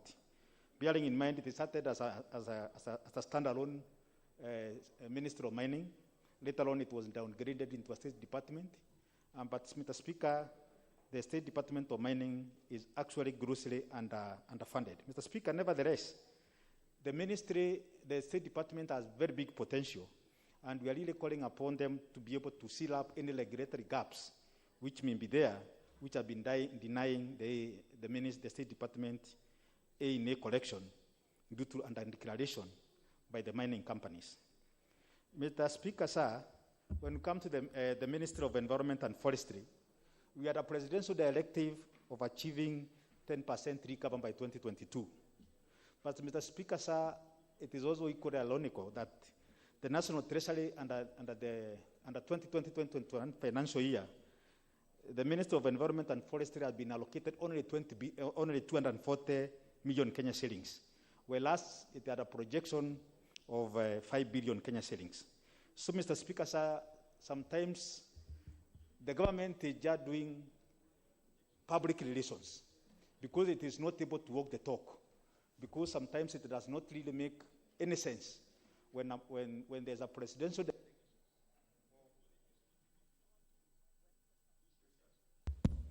Thank you, Mr. Speaker. Mr. Speaker, sometimes it does not really make sense out of a presidential directive which is not really also be able to forward by the National Treasury. Mr. Speaker, we are in this current era of COVID-19. And as we are seated here, we can be able to see, Mr. Speaker, we are all a mask. And Mr. Speaker, we have a lot of biomedical waste from face masks and other PPEs across the country, Mr. Speaker. And Mr. Speaker, therefore, NEMA requested for approximately 470 million to come up with incinerators across the entire country. But, Mr. Speaker, the same has not been provided. We sought support from the Budget and Appropriation Committee to ensure that we come up with measures on how to be able to address the biomedical waste, which is emanating out of the COVID-19 PPEs, Mr. Speaker. Mr. Speaker, coming to the, likewise, under NEMA, Mr. Speaker, we all realize that we are requesting that the NEMA environmental impact assessment fees to really be stated, Mr. Speaker. Mr. Speaker, since the time when the government withdrew the E&A, Mr. Speaker, for NEMA, NEMA has never stood on its own feet again, because it has been relying on National Treasury, Exchequer. And Mr. Speaker, what we are really calling for, and we have the support of the parent ministry, it is for the National Treasury to reinstate A&A, which NEMA used to collect, so that it can really be able to be independent and be able to undertake its mandate effectively. Mr. Speaker, sir, coming to the State Department, to the Minister of Water and Sanitation, I really want to thank the National Treasury because it has gone out of its way to be able to give reasonable funding irrespective of the current situation, Mr. Speaker. Mr. Speaker, we realize we have quite a number of programs which are low-hanging fruits, especially in our backyard, the water harvesting, the National Water Harvesting and Storage Program. We have the cross-county water programs, as well as the National Expanded Irrigation Program, Mr. Speaker. Mr. Speaker, under this Ministry of Water, Sanitation and Irrigation, I really want to thank the National Treasury because it has given an extra 2.6 billion to expand irrigation in the country, Mr. Speaker. Nevertheless, Mr. Speaker, we have noted that the same have been captured under community program, Mr. Speaker, and we have received a correspondence from the Minister of Water and Sanitation requesting that the same should be reallocated to be under National Expanded Irrigation Program, Mr. Speaker. And then, Mr. Speaker, we shall be requesting for an amendment so that we can really be able to align the request of the ministry when it comes to the Committee of Supply, Mr. Speaker.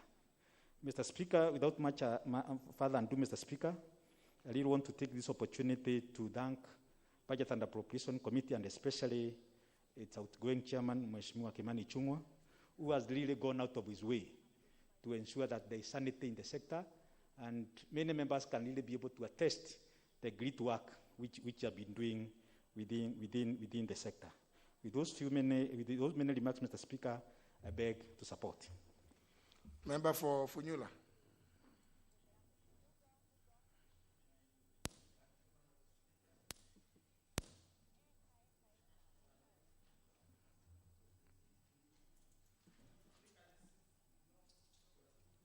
And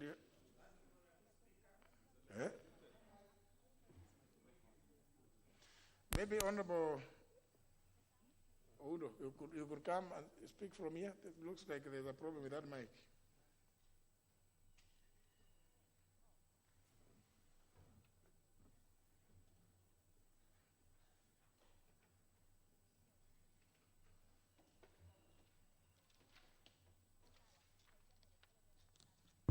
Thank you, Honorable Speaker. I hope my minutes have not been lost. They have walking not. From where I was to here. They start now. Okay. Thank you, Honorable Speaker. We are making a budget within an unprecedented environment that has been thrust to us by factors beyond our control. Indeed, we didn't generate corona. Corona visited us, and now when the visitor is in the house, however a menace he is or she is, you have to learn to live with him or her until you find ways and means of kicking that nuisance visitor from our homesteads. Honorable Speaker, unlike last financial year, there are so many uncertainties. Of course, many of us are worried that the proposals being presented are unlikely to be achieved. And that means there's going to be massive disorganization of activities and livelihoods in the country as we continuously adjust to the new reality in the way of supplementary budgets, cuts here and there, directed to some other places. Honorable Speaker, let me also take this opportunity to thank the Budget and Appropriation Committee for the wonderful job they have done. Of course, there are issues of concern, and they'd expected they'll address these issues, but nevertheless, it's good to point them out. Number one, Honorable Speaker, because of the pandemic and other factors, we seem to have directed a substantial part of our resources towards consumption as opposed to production. Many of us know if you don't produce, you don't expand wealth, you don't expand the economy. But nevertheless, we hope in the subsequent years, once we have managed the pandemic, we would need to start shifting towards more production. The President has continuously talked of the Big Four agenda, and this is now becoming a tired song, because unless you fund adequately, it's just going to be a song that's better sung probably in a church choir. It is inappropriate to commit all the funds in other sectors and forget to put funds in enablers to allow improvement of manufacturing, to allow development of housing, which are labor-intensive and which generate employment and generate income. Honorable Speaker, going forward, as a country, as a parliament, says to the duty to make budget, we must continuously interrogate the allocation of resources. Honorable Speaker, I totally agree with the comments by Parliamentary Budget Office that with the reduction of VAT, reduction of other tax measures that we passed sometimes early this year, the revenue expected might not be achieved. The fear outside there that the government again is going to resort to heavy borrowing, which is going to be detrimental to the local economy. We just hope the mandarins at the Treasury will now start to seriously sit down and think critically how to resolve the issue. Honorable Speaker, there has been a continued concern, and this concern is manifested in the budget that we have passed, of skewed allocation of resources, skewed allocation of development in some areas at the expense of other areas. Honorable Speaker, all over the country, you see quite a number of roads projects. But in many parts of this part of our world, especially Busia, nobody bothers. Yet, there is so much resources.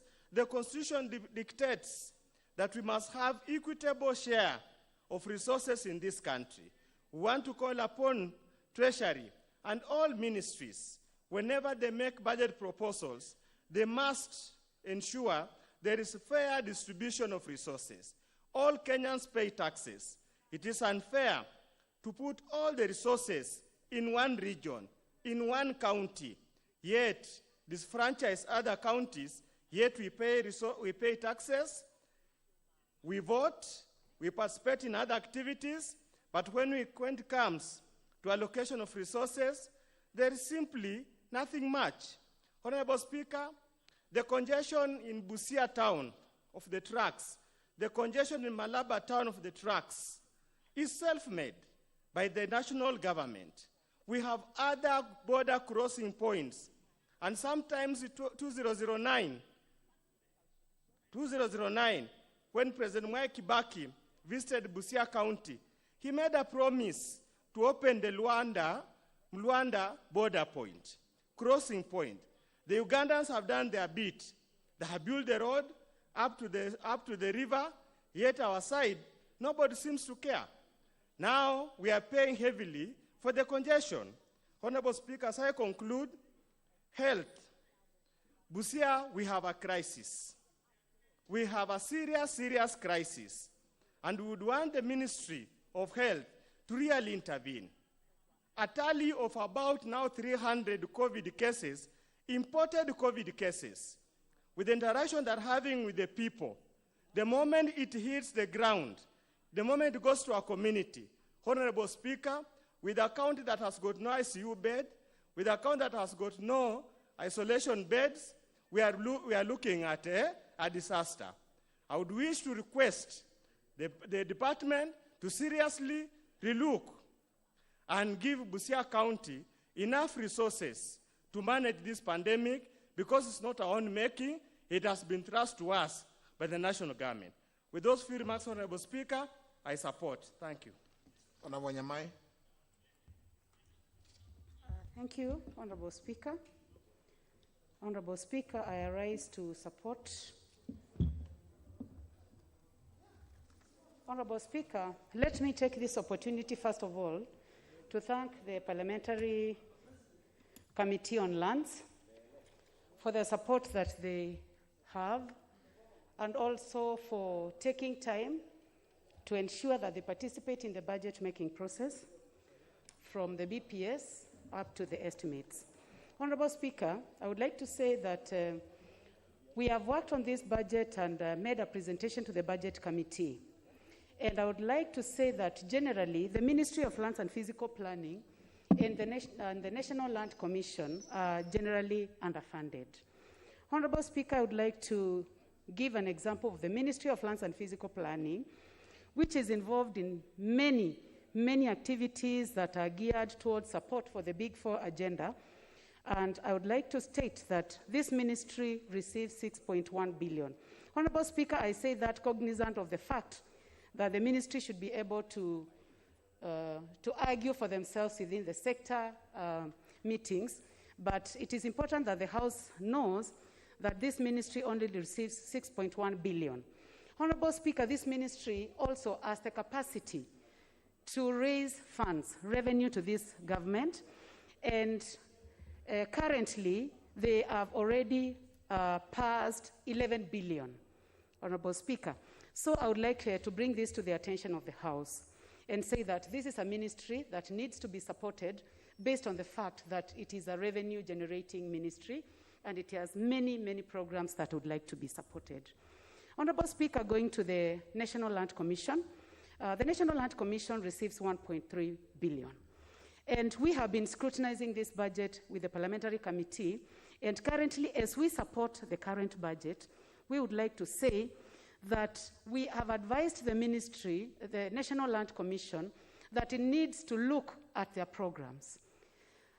And also make a decision on exactly where they would like to start and where they would like to finish, because the National Land Commission receives 1.2 billion shillings.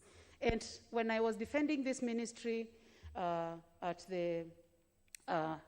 in the budget committee, I stated that this is a parastatal that is spending over 80% of their money on personnel emoluments, 15% on others, I think it's maintenance, and 5% on the rest. We have told them that the country has goodwill for the National Land Commission. And now that they have a new commission, they may want to relook at their programs so that they can bring a budget which is easier to defend, looking at the fact that they have historical land injustices to deal with, and they are the ones who are also dealing with compensation. Honorable Speaker, I would like to go and to talk about compensation. The budget for compensation does not entirely come from the National Land Commission. It normally comes from the ministries and departments that are seeking land. However, after compensation, the committee had requested for 600 million for vesting of land, whereby when the National Land Commission has acquired land, for example, for a dam, and the dam has been done, then it is important that they get a title, of course, to be secured at Treasury, but in the name of that institution, so that we avoid regrabbing. This has happened with roads, with that is Kenha, Kera, Rea, etc., where land is acquired, but because there is no funding for vesting, then the land is lost. So, Honorable Speaker, this is something that I would like to bring to the attention of the House. Honorable Speaker, when you look at the budget report, what they took from the Committee of Lands is the most important statement that our committee made this time as a recommendation, that the Ministry of Lands and Physical Planning has the capacity to collect lots of money for this country and even fund other ministries. But there is a gap whereby it is on page 14, 36, as stated very well by the able chair, Honorable Ichungwa, that digital revenue. The committee proposed that the ministry fast-tracks the development of a digital revenue collection system to reduce leakages. Honorable Speaker, we have noticed as a committee that this ministry, as I said earlier, has the ability to collect funds. Currently, we are talking about 12 billion. But when you look at it, collections are done in cash. And I remember one of the members of our committee giving an example of Ruiru, where he was saying, the honorable member for Ruiru, Honorable Kingara, was saying that here is the court, and next to it is the Ministry of Lands and Physical Planning. When you go to court, you can pay you must pay in, you cannot pay cash. But when you go to the Ministry of Lands and Physical Planning, then you will be able to collect cash. And we have given them a deadline, Honorable Speaker, and I'm happy that the Committee for Budget has stated clearly that they must stop cash collection and that they must start ways of collecting money cashlessly. And the committee has given them a deadline of July 2020 so that they are able to collect funds without having to collect cash, because we believe that they are losing a lot of money. Honorable Speaker, I would like to go also to the general deductions, as stated by other chairs, that we realized that there was a change from the BPS, and there is a reduction at the Ministry of Lands and Physical Planning of 58 million, and Ministry of Lands and Physical Planning, Honorable Speaker, is 58 million. National Land Commission is 51 million. And this one, our concern was in terms of following the law, should this change. Honorable Speaker, I would also like to say that just like the other chairs, we are faced with a change on the last day of presentation of this budget. The Ministry of Lands and Physical Planning is affected, and the ministry has lost about 500 million.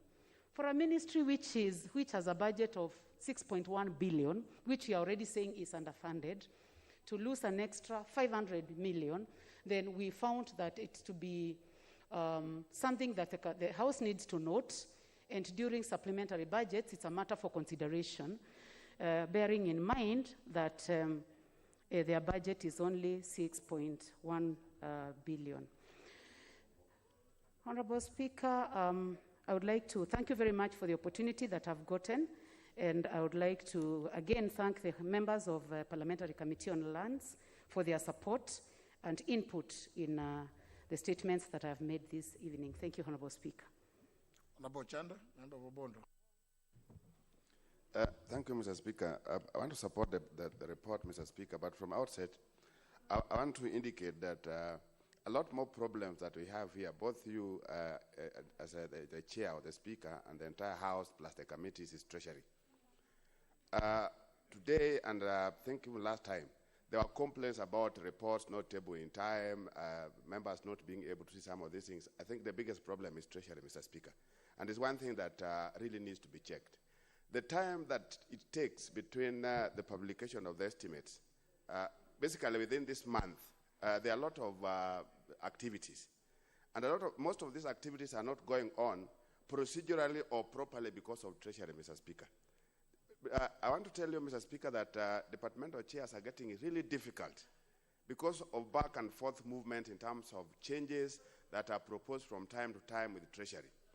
Even today, one of the complaints that we have in terms of the report not being in place is because Treasury was coming up with changes on Thursday in the afternoon.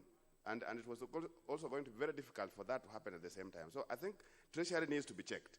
Treasury needs to be, in terms of the role that it plays in that budget process, it's making us look bad. It's making the life of Parliament to be very, very, very difficult. Last year, Mr. Speaker, we almost reached a level where we are going to look so bad by judiciary going to court. You see, like a court going to court for a decision. I think that was a precedent that might have not been realized anywhere. Mr. Speaker, there's this issue of economic stimulus. Economic stimulus, if you look at it, we have 50 billion plus that is going towards the economic stimulus that is proposed here. If you look at it, Treasury didn't have any idea about this. It was prompted. This money was prompted by the committee. And after prompting, now Treasury comes in with all manner of things, and some of them, if you look at them, in my view, are going to be a problem to this country. Number one, you are creating money. There's money like 3 billion for purposes of we know there's a problem with employment. There are problems of those people who have lost jobs. There's also a problem of the youth who don't have jobs. But now, in the economic stimulus, we are placing money for purposes of stimulating informal sector. 3 billion for doing desks and chairs for schools. We are doing this for beds. We are doing this for purposes of cleaning the drainages and all that. If you look at all these things, where is the sustainability bit of it? Are we creating opportunity or jobs for the young people to work for 3 months, then thereafter throw them out? What does that mean to the country? I think this is a question that needs to be asked. So there must be a way of when we create a portfolio for purposes of getting money to support the youth, we are getting a portfolio for purposes of supporting the informal sector. There needs to be an arrangement of how this is supposed to be sustained. Because when you do it in a manner that it works for 2 or 3 months, then thereafter there's no money. Even if you are doing beds for schools, you are doing desks for schools, you are cleaning drainages and stuff like that. By the end of it all, you'll be throwing a much more larger number of youth outside the jobs, and then you don't know how to sustain them, Mr. Speaker. The other thing, Mr. Speaker, that I wanted to bring around is where we are going to be placing the issue of contingency and emergencies. We have new scenarios that are many times not anticipated in the name of emergencies. It has been mentioned here that, for example, in the Lake region now, we are experiencing the reverse flooding. We have known that flooding takes place many times from waters from the higher areas going down to the lower areas. But in the region now, we are experiencing both, one from the rivers, but a much more serious one is from the lake itself. And this has submerged good amounts of land, the economies of these places. All our landing beaches are down.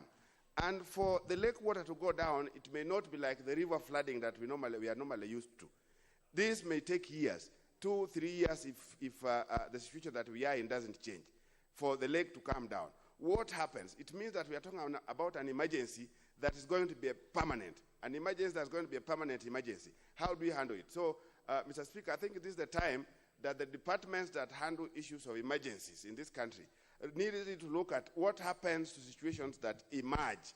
Situations that emerge that they appear emergencies, yet they are likely to run on for a period of time, like the flooding that we have, the reverse flooding that we are having in the Lake Victoria area.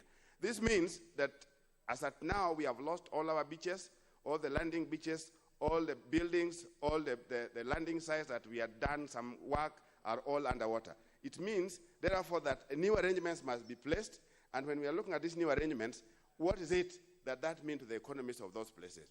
Under economic stimulus, again, Mr. Speaker, there's a provision that is giving roads, some roads to the economic areas. You get that in each constituency there's a support for a particular road, particularly in the Lake region. If you look at those, what does one road to one landing beach mean to the rest of the constituency? In Bondo, for example, we have had now there's a provision for going a road leading to one landing beach.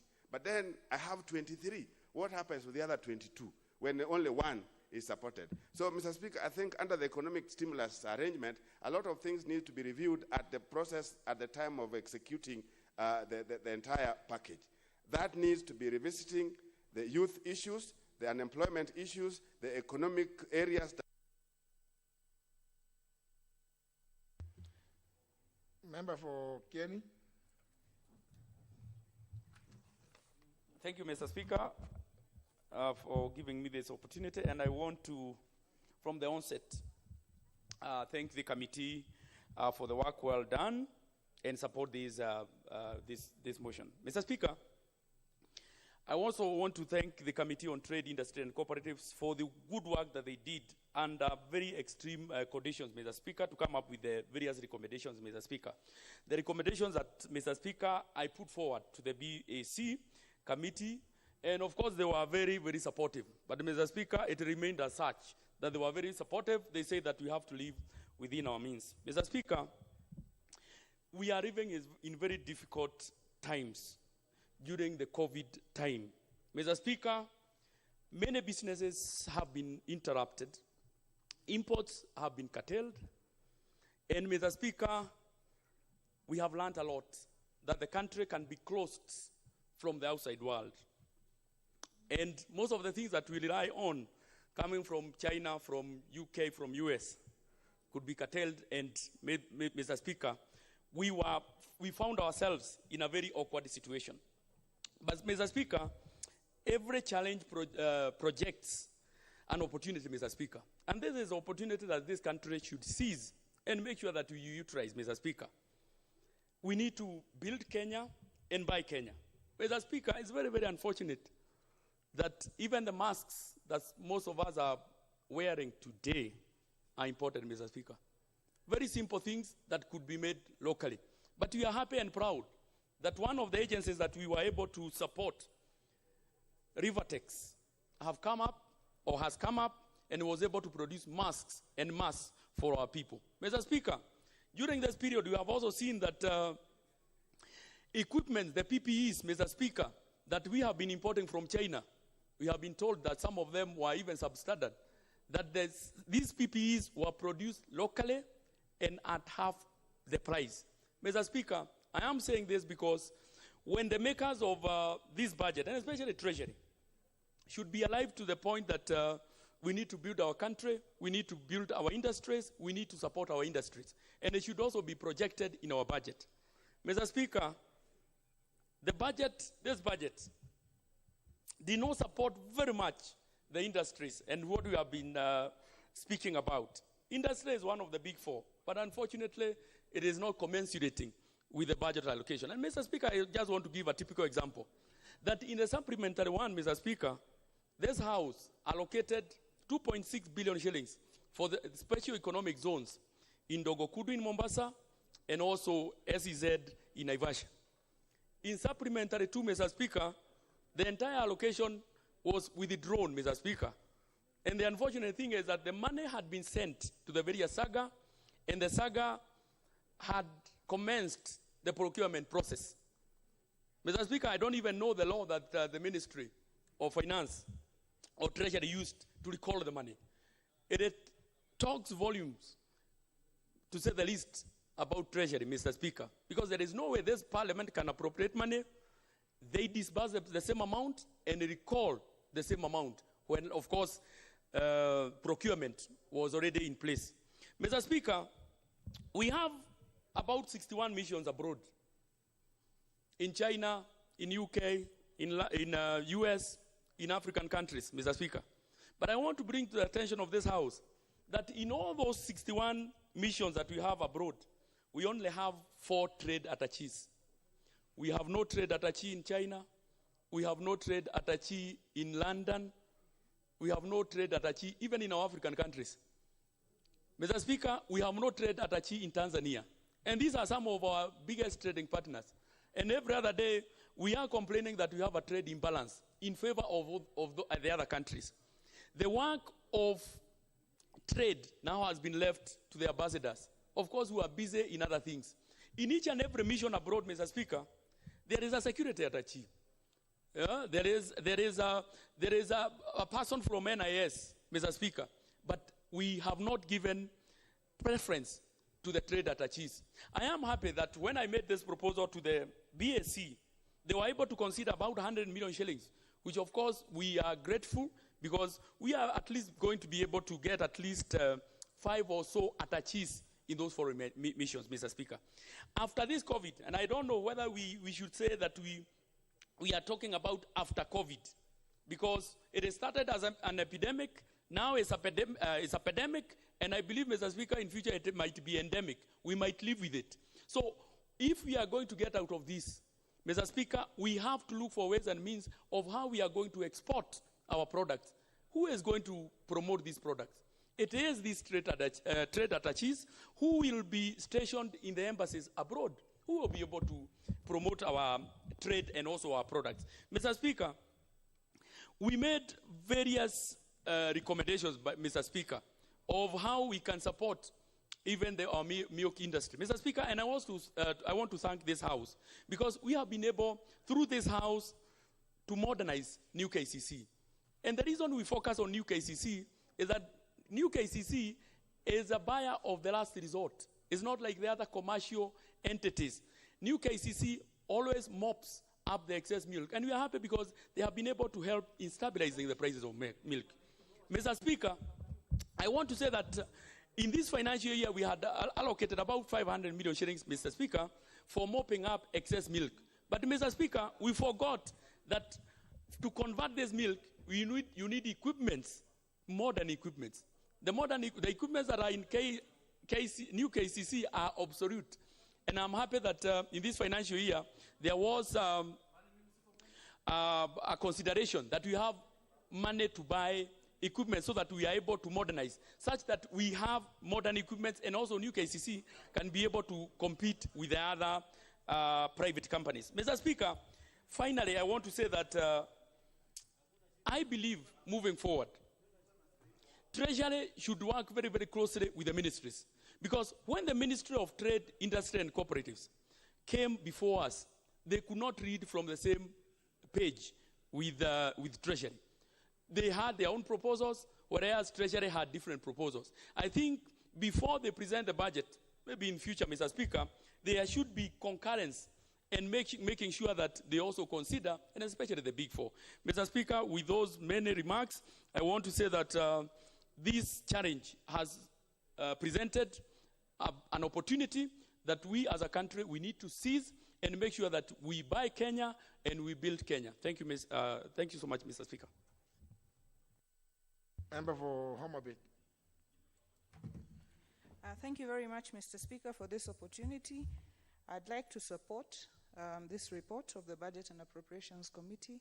Mr. Speaker, we are doing this budget at a unique time, Mr. Speaker. We haven't had a situation like this in the history, not just of this country, but of the world.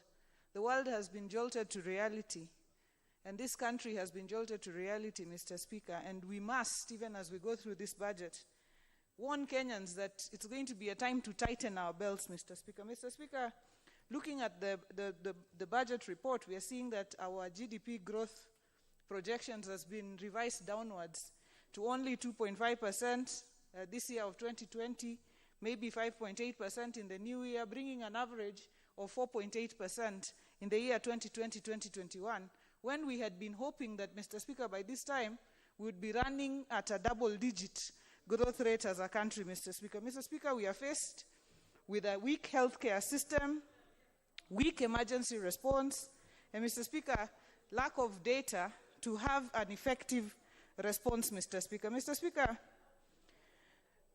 as a member of the Labour Committee, one of the biggest challenges that is faced in terms of identifying those who are vulnerable, Mr. Speaker, is the lack of data. Mr. Speaker, we must be able to know which Kenyans are vulnerable, how many are they, where are they, what are they doing at the moment, and what are their contacts, Mr. Speaker, because what we are doing is every time we have an emergency of this sort, we go back to our chiefs, we go back to our DCCs, and we end up with data that is forever skewed, Mr. Speaker. And I'd like to state, Mr. Speaker, that this is what the Huduma number was supposed to resolve, Mr. Speaker, and wherever it is, Mr. Speaker, this matter should be concluded so that we know where Kenyans are, what they're doing. So, and in the event of an emergency such as what we are facing, Mr. Speaker, the response is prompt, Mr. Speaker. Mr. Speaker, I'd like to speak to the issue of public participation as defined in Article 221, Mr. Speaker, of the Constitution. Mr. Speaker, in the last Parliament, we disbanded the Budget Committee midway. And the reason we disbanded the Budget Committee midway was because there was the thought or the feeling that members of the Budget Committee had a way of getting an advantage over other members, Mr. Speaker. Mr. Speaker, we must be able to conduct public participation. We must be able, and public participation is not the views of the member. Public participation must be the view of the public outside of the realm of the member. And that is the reason that we have that provision of the Constitution, Mr. Speaker. And if in the event that members feel that other members are advantaged to others, Mr. Speaker, there will begin to be a problem, such as what we had in the last Parliament, Mr. Speaker. Mr. Speaker, speaking about the economic stimulus program, the 53.7 billion, Mr. Speaker, what we must look at, and the reason I look at it, I think it is appreciated. It is not enough, yes, but it is appreciated. It is a step in the right direction. But the programs must be designed in a manner that are also gender-friendly, Mr. Speaker. We have young men and we have young women, Mr. Speaker. So when you talk about kazi mitaani and people are removing garbage from, wherever and so on, when functions are more male-related than women can do, Mr. Speaker, then it becomes a problem. So when we look at the programs under the economic stimulus, we must not leave anyone behind, Mr. Speaker. And Mr. Speaker, I have seen with appreciation that part of the allocation within the stimulus program will go towards flood mitigation. Flood mitigation, Mr. Speaker, because the people have started to say they are no longer going to accept just that after every year there is a flood, then now you bring them food, you bring them blankets, you bring them whatever. We are looking at longer term solutions, and we are thankful that there is going to be allocation towards the Soin Koru Dam. That is much appreciated, Mr. Speaker. And there is also allocation for dikes, which we hope, like in Homa Bay, all the way from Karachuonyo to Rangwe to Suba North and Suba South, Mr. Speaker, we are going to be able to have this money towards dikes, towards gabions, to deal with the issue of flooding in the longer term, Mr. Speaker. Mr. Speaker, the focus on employment creation, food security, health coverage is on point, Mr. Speaker. Thank you, Mr. Speaker, for this opportunity. Member for Kitui Central. Yeah, thank you, Mr. Speaker, for giving me the chance also to say something about the budget. And as a member of the Budget Committee, I want to say I support Mr. Speaker. Mr. Speaker, this year has not been easy in terms of budget making, basically because of what is happening in the country. And Mr. Speaker, I think we need to single out the fact that there was a lot of, we experienced a number of challenges in making this budget, Mr. Speaker, where we had to change the budget so many times. And Mr. Speaker, we must really appreciate the patience from the departmental committee heads, the chairpersons, Mr. Speaker, because we had to call them so many times to come and discuss the budget with us, Mr. Speaker. At the same time, Mr. Speaker, we must also appreciate the Parliamentary Service Commission, Mr. Speaker, because if you read through this budget, the Parliamentary Service Commission, Mr. Speaker, has actually released a lot of resources as a way of supporting the COVID-related activities, Mr. Speaker. And I think that cannot just be assumed, Mr. Speaker. Well, before I go to the technical issues, Mr. Speaker, I just want to remind the House that in February we did pass the BPS, and in April we approved some amendment to the tax laws, Mr. Speaker, and now we are discussing the budget estimates. It is obvious that in terms of BPS, Mr. Speaker, and the estimates, they are not aligned. Basically because you have to factor in the economic stimulus and you have to factor in some of the emergency response issues, Mr. Speaker. So what I want to say, Mr. Speaker, basically there will be challenges as we move forward in terms of achieving the projected revenue in the country, Mr. Speaker. And Mr. Speaker, what I want to propose is, as a House, we need to keep a keen eye on the following, Mr. Speaker. The first item, Mr. Speaker, is the fact that having reduced some of the tax rates, Mr. Speaker, we have to be very careful the way we collect our taxes. Otherwise, we will not achieve the targets. And on that note, Mr. Speaker, then, there will also be need to look at the projected targets and outputs as per the current budget. Because of this nature of budget-making process, Mr. Speaker, we have not been able to align the targets and the outputs to the amendments we have done, Mr. Speaker. And it will be important for departmental committees to take time and make sure that those are aligned as we move forward for purposes of monitoring and evaluation. The second point, Mr. Speaker, is the fact that when you look at some of the MDS, Mr. Speaker, there is duplication in terms of projects. For example, Mr. Speaker, if you look at the department, the ASON department, and Mr. Speaker, you look at the crop development and agriculture research, and you look at water department, Mr. Speaker, there's some duplication. And I think, Mr. Speaker, if we sorted out the issues of duplication, you could easily save on administrative expenses. So I think this is an area, Mr. Speaker, as a House, we'll also need to apply our mind to make sure that, Mr. Speaker, we don't have a budget where we are spending so much on administrative expenses, Mr. Speaker. The other point, Mr. Speaker, is the issue of public debt. And I just want to give very specific examples, Mr. Speaker. When you look at our public debt to revenue ratio, we have gone beyond the internationally recommended threshold. When you look, Mr. Speaker, at the public debt to export ratio, Mr. Speaker, we have gone above the recommended threshold. Mr. Speaker, about 3 weeks ago, Kenya was kind of degraded from being a moderate in terms of risk to high level, Mr. Speaker. And these are clear pointers, Mr. Speaker, that this House, we need to apply our mind to the issue of public debt. I remember, Mr. Speaker, at some point, you had recommended that we needed to have a committee looking at this. And I want to encourage the Finance Committee, Mr. Speaker, to take time and apply their mind to this issue of public debt.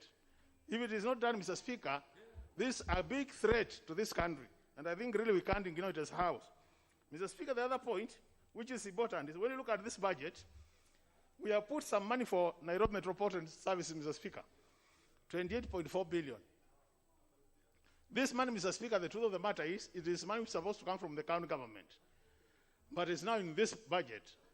So we need to monitor very keenly, Mr. Speaker, to make sure that the way the money is spent, we don't have double funding of the same activities, Mr. Speaker. That is important for this country. So, Mr. Speaker, as I conclude because of the time issue, the issue of public debt, Mr. Speaker, public participation, I think it is important we monitor implementation of those projects. Because we are, in the past, we have passed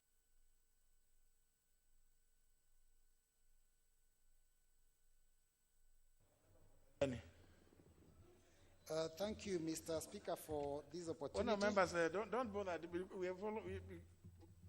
I'm following this, and everyone will speak. Yes, thank everyone will speak. So don't worry. Your time is preserved. Thank you, Mr. Speaker, for this opportunity.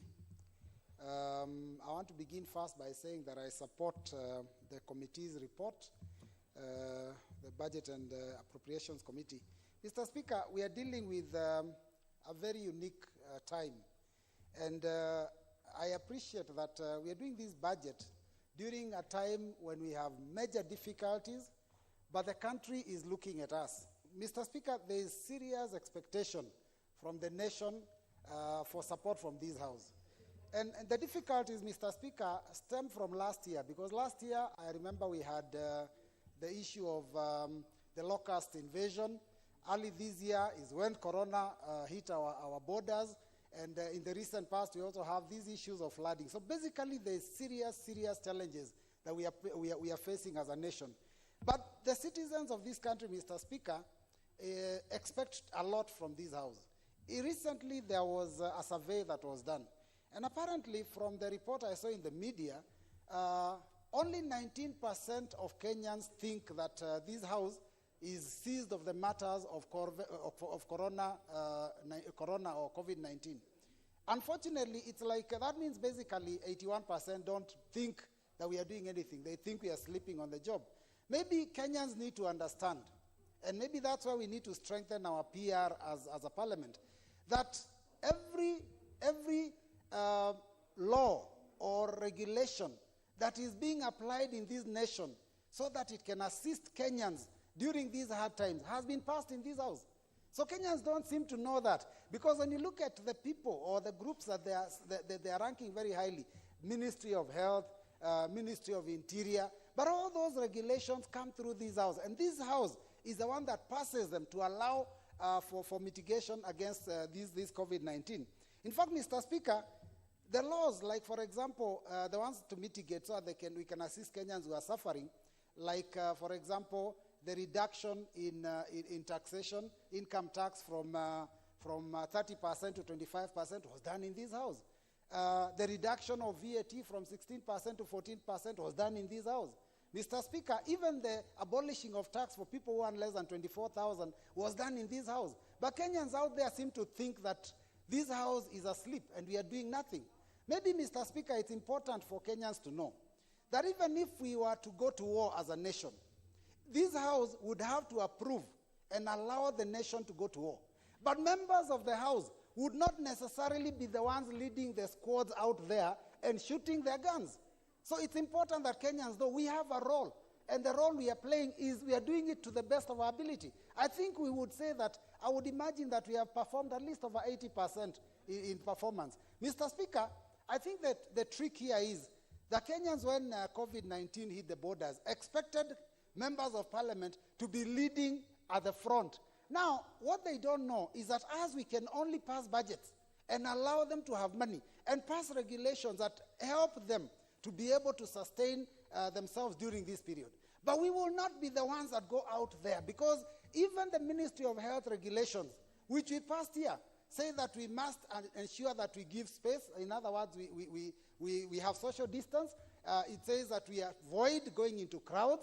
We avoid getting out. In fact, as much as possible, the advice is to stay at home.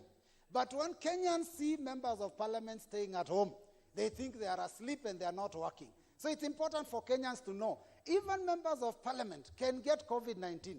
So when you see us not going to the streets, because we know what happens, when we step into a market, a crowd will immediately form. So we breach the law. And unfortunately, out of that, if one person is infected, then it will spread to many others. We could be the cause if we go out. So let them understand that by not going out on a constant basis does not mean we are not playing our role, because our role is being played in this House. Mr. Speaker, COVID-19 has really damaged the nation, because, I mean, it affects the budget both in the income and also in the expenditure. The income of the nation obviously will drop, because we've given too many tax incentives. That means that the collectible revenues will have to drop. Of course, businesses have been affected because we have shut down business. Member for Wajir West. Thank you, Honorable Speaker, for giving me this opportunity. Honorable Speaker, from the onset, I want to support this report by the Budget and Appropriation Committee and thank both the departmental committees that have taken part in the making of this budget and the Budget and Appropriation Committee, despite the many challenges from the pandemic of COVID-19 to even the threats of de-whipping the chair of the budget. And I thank him and his committee. Despite all that, they have done a good job.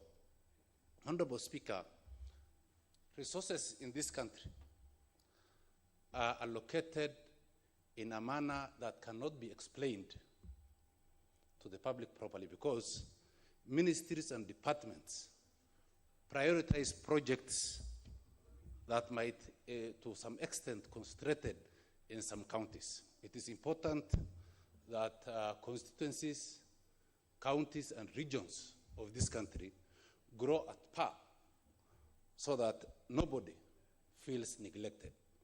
The constituency I represent, for example, had only less than 100 million from the budget of last year, where other constituencies have been taking billions of shillings. One of the things that we must ensure in this House is equity in sharing the resources of this country.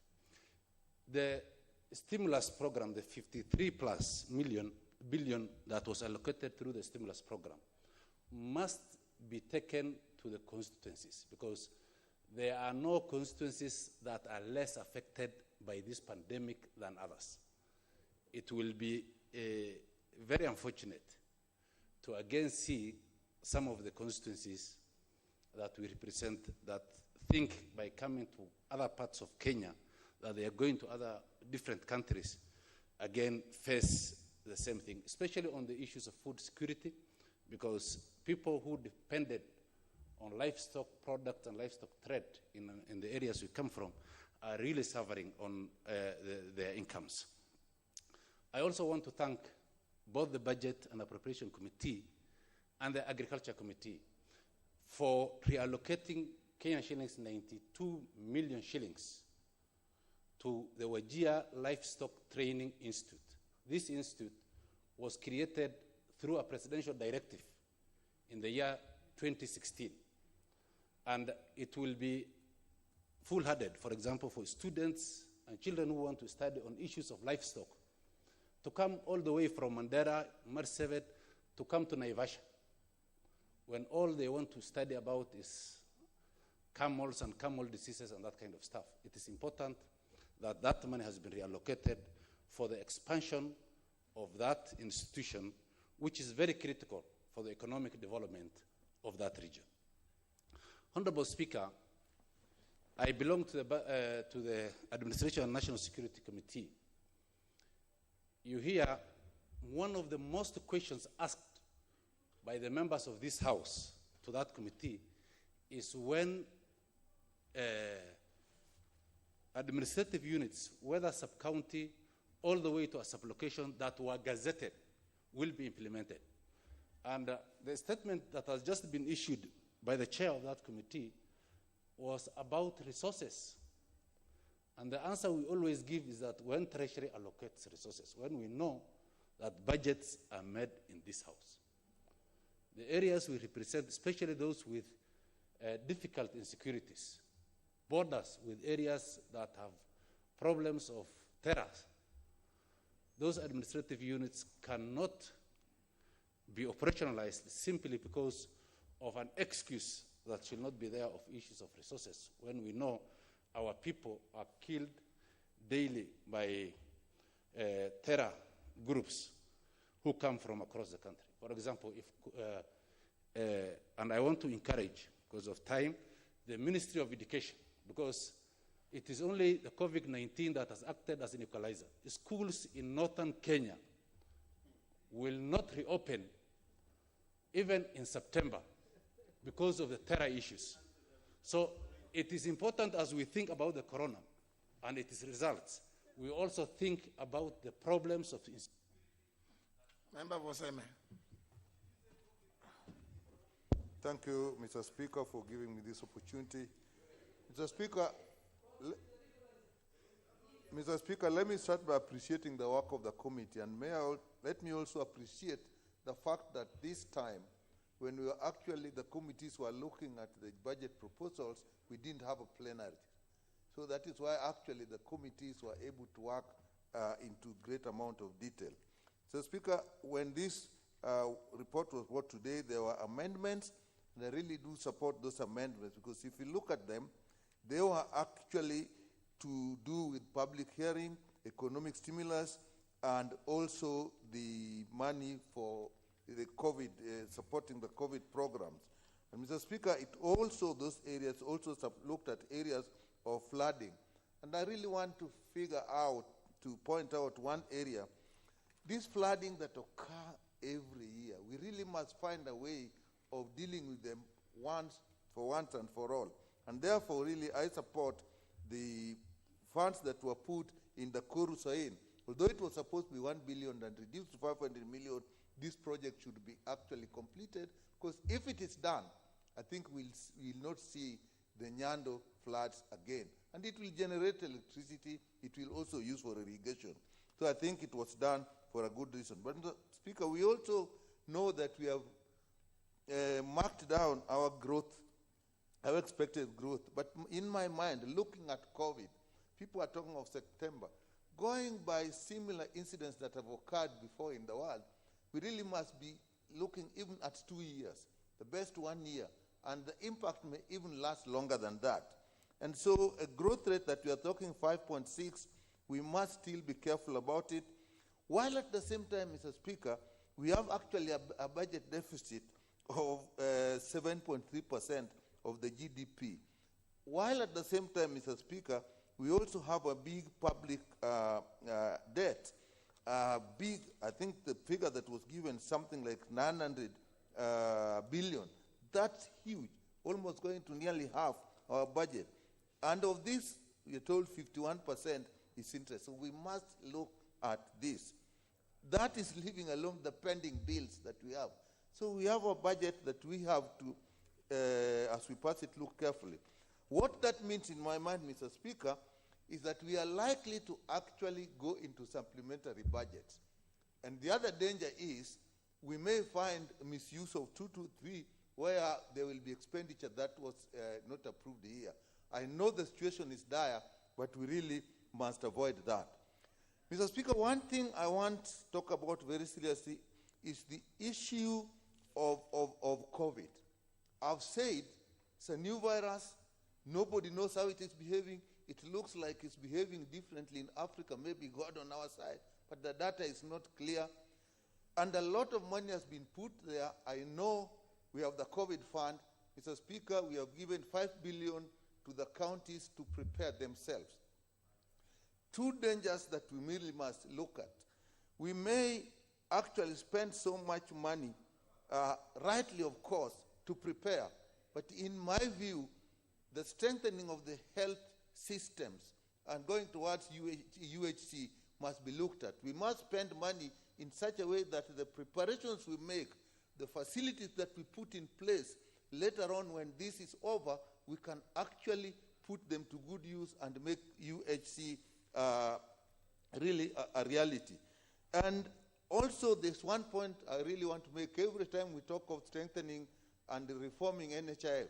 But there's one thing, Mr. Speaker, I'll ask for 1 minute, that this country has not accepted to say. When we are going to do UHC through insurance, we must look at mandatory insurance, at the same time also supporting indigents, people who cannot afford.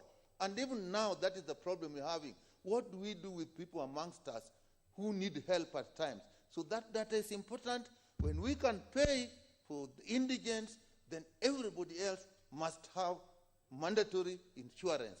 That is the only way we are actually going to get universal health coverage through insurance. And we need to do that and not ignore other areas like vaccination, HIV, TB.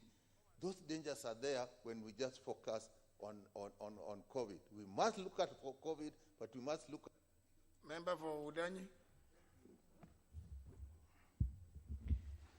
Asante sana Bwana Spika kwa kunipa nafasi hii. Bwana Spika, mimi naanza kwanza kuunga mkono mswada huu. Na pili kusema kwamba mimi kama mojawapo wanakamati wa kamati ya bajeti, kwanza nataka kupongeza kamati hii ikiongozwa na Mheshimiwa Ichung'wah kwa sababu tunapitia nyakati ngumu na tumefanya bajeti hii katika mazingira ambayo ni magumu sana. Pili, ningetaka kushukuru wenyekiti wa kamati zote za bunge ambazo zilikuja mbele yetu na tueleza ama tukabidhi mapendekezo yao. Kulikuwa na wakati mgumu, lakini tunashukuru kwa sababu tumefika hapa. Bwana Spika, nyakati tunazopitia kama nchi ni ngumu. Dunia nzima tunapambana na kirusi ambacho vile wengine wamesema hatuwezi kukitambua. Kimekuja na tuko nacho na hatujui kitaondoka lini. Mheshimiwa Spika, kirusi hiki ama nyakati hizi zimefanya kuwa wakati huu wa kufanya bajeti tulibidi tuangalie kwa makini sana mapendekezo yaliyotoka katika hazina kuu ya kitaifa. Mara ya kwanza, Mheshimiwa Spika, tulipoletewa makadirio na hazina kuu ama treasury, tuliketi na tukakataa mapendekezo yao. Manake hawakuwa wameangazia mambo ya kuinua uchumi tena baada ya COVID-19, hawakuwa wameangazia mambo ambayo pesa ambazo zitakana ziende katika idara ya afya, ambayo kuinua mahospitali zetu na kuangalia kwamba tuko tayari kama nchi kupigana na janga hili la corona. Mheshimiwa Spika, tulipokataa mapendekezo ya kwanza, ilikuwa ni fursa nzuri kwao basi kwenda kweli kuketi na kutathmini yale kweli ambayo yapendekeza. Mojawapo, Mheshimiwa Spika, tulitaka sana kujua ndani ya hii bajeti ambayo ina kiwango cha trilioni 2.7, vipi basi ni pesa ngapi ambazo zinaenda kupigana na janga hili. Na kwa kweli waliporudi, Mheshimiwa Spika, walikuja na bilioni 53 na wakatuambia kwamba hizi wamezipanga kulingana na vile sisi tuliona basi inastahili. Na mojawapo ya mambo hayo walioyasema ni kuwa kwamba kuna hizi pesa ambazo walitenga za kazi mitaani. Mheshimiwa Spika, ni tamanio la wengi kama wabunge, kazi hizi pesa hizi ambazo zinaenda kwa vijana wetu ambao hawana ajira, basi zikafanywe sawa nchi nzima. Manake mara ya kwanza ilikuwa kwamba zitaenda katika miji mikuu, lakini tunavyojua hakuna mahali nchi hii hakujapata shida hii. Kwa hivyo tunatazamia kwamba kazi hizi mitaani zitaenda kila constituency ili vijana wetu wakapate ajira. Mheshimiwa Spika, jambo moja ambalo ningetaka kusema sana na ambalo ningetaka liingie katika daftari za bunge ni kuwa Kenya hii, rasilimali za Kenya mara nyingi zinalenga maeneo fulani.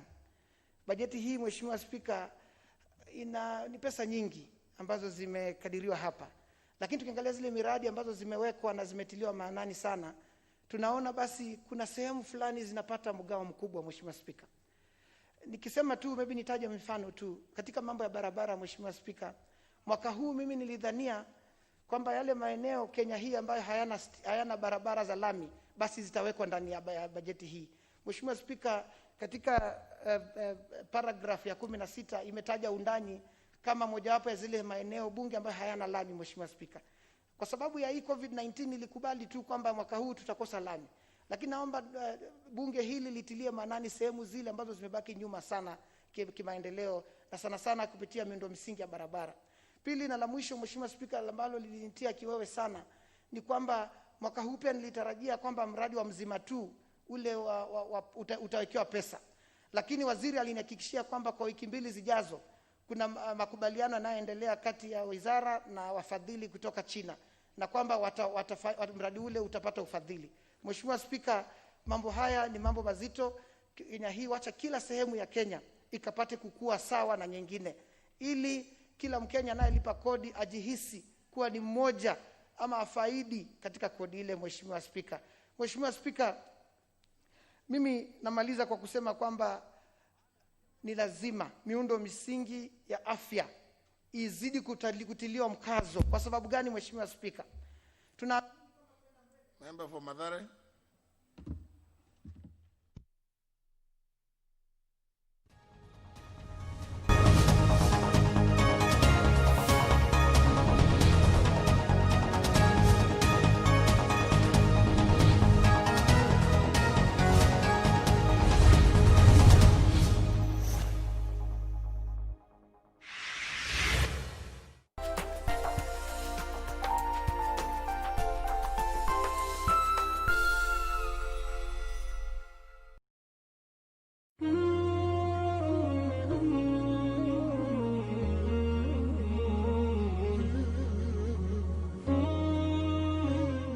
بسم الله الرحمن الرحيم الحمد لله والصلاة والسلام على الرحمة مبعوث رحمة للعالمين نبينا محمد صلى الله عليه وسلم وبعد أوصيكم يا بتقوى الله فقد فاز المتقون. Naam, kwa majina ni Jafar Ismail wa madrasa Tumudhura. Tunazidi kukumbushana panapo subra, kwa sababu saa hii wakati tunahitaji kuwa na subra. Upende usipende au lazima utakuwa na nini? Utapata subra. Lazima utafute subra, kwa sababu hata usiposubiri utakimbilia wapi? Allah tabaraka taala anatuambia ya ayyuhallazina amanu ista'inu bis-sabri was-salati, enyi mliamini tunakuomba na istainu, takeni msaada kwa Allah tabaraka taala bisabri, kwa kuwa subra. Tuombe Mwenyezi Mungu kwa hija atuondolee maradhi, tuombe Mwenyezi Mungu atuondolee shida, tuombe Mwenyezi Mungu atuondolee ufakiri kupitia kusubiri. Unasubiri na swala. Inna Allaha ma'as sabirin, kwa sababu Mwenyezi Mungu Subhanahu wa Ta'ala yuko pamoja na wenye kufanya nini? Subra. والله سبحانه وتعالى يبتلي ibadatu hatta yumayyiza sabiru an ghairi. Mwenyezi Mungu huwa anampatia mja wake mtihani, waja wake anawapatia mtihani, hata mpaka Mwenyezi Mungu atafautishe, atambue yupi mwenye kufanya subra na mwenye aweza kufanya subra. Fakala subhana, Mwenyezi Mungu akasema wala nabluwannakum hatta na'lama almujahidina minkum wa na'lama as-sabirina. Tutakufanyieni, yani tutakufanyieni mtihani zaidi na zaidi. Tutakupeni maradhi, tutakupeni ufakiri, mpaka tuone nani atakuwa mwenye subra na mwenye anafanya jitihada ndani katika maisha yake. Asabra radajati thalatha, sabra kana kwamba iko katika mmeganyika mara tatu. Ala taati wasahibu. Kwanza tukizungumza ala taati Allah, kumcha Mwenyezi Mungu Subhanahu wa Ta'ala, yuto sahibu bi'uluwi darajati, mwenye kufanya subra huwa Mwenyezi Mungu anampa uluwi darajati, ile ya juu zaidi, wa sumuwin almanzilati, na ile juu sumuwi unawekewa nani, ile hali ya juu ndani ya janna inda Allah kwa Mwenyezi Mungu. Walakad amara Allah bizalika, Allah tabaraka taala ametuamrisha, fakala rabbus samawati wal ardi wama bainahuma fa'budu wastabiru liibadatihi hal ta'lamu lahu samiyya. Rabbu samawati wal ardi, Allah tabaraka taala amesema mola wa mbingu na ardhi, ambao kwamba faabudu, tumabuduni, wastabiru ibadati, na tudumu katika kufanya ibada kwa subira. Hal ta'lamu lahu samiyya, je, nani amejua jina la Mwenyezi Mungu kuliko hilo? Ndugu zangu Waislamu, sabri inatupata bidhaa kaumi. Mtume alayhi salatu wasalamu aliweza kuudhiwa na watu wake, na Allah tabaraka taala akamwamrisha mtume bisabri, akamwambia fasbiru sabran jamila, fanya subra ambayo kwa fanya subra na watu wako. Watu wakamuudhi, familia yake ndiye alimuudhi tena zaidi na zaidi, lakini akaambia Mwenyezi Mungu akamwambia fasbiru sabran jamila, akamwambia fasbiru hukmi rabbika, akamwambia fasbiru kama sabara ulul azmi min ar-rusuli, fanya subra kama wanafanya wale subra al-rusul ale ambao kwamba ulul azmi Nuh alayhi salatu wasalam, Musa alayhi wasalam, Ibrahim alayhi salatu wasalam, na Isa na mtume alayhi salatu wasalam. Allah tabaraka taala ya ayyuhallazina amanu subiru wasabiru warabitu, enye mliamini fanyeni subra, sabiru, na mtake kufanya subra.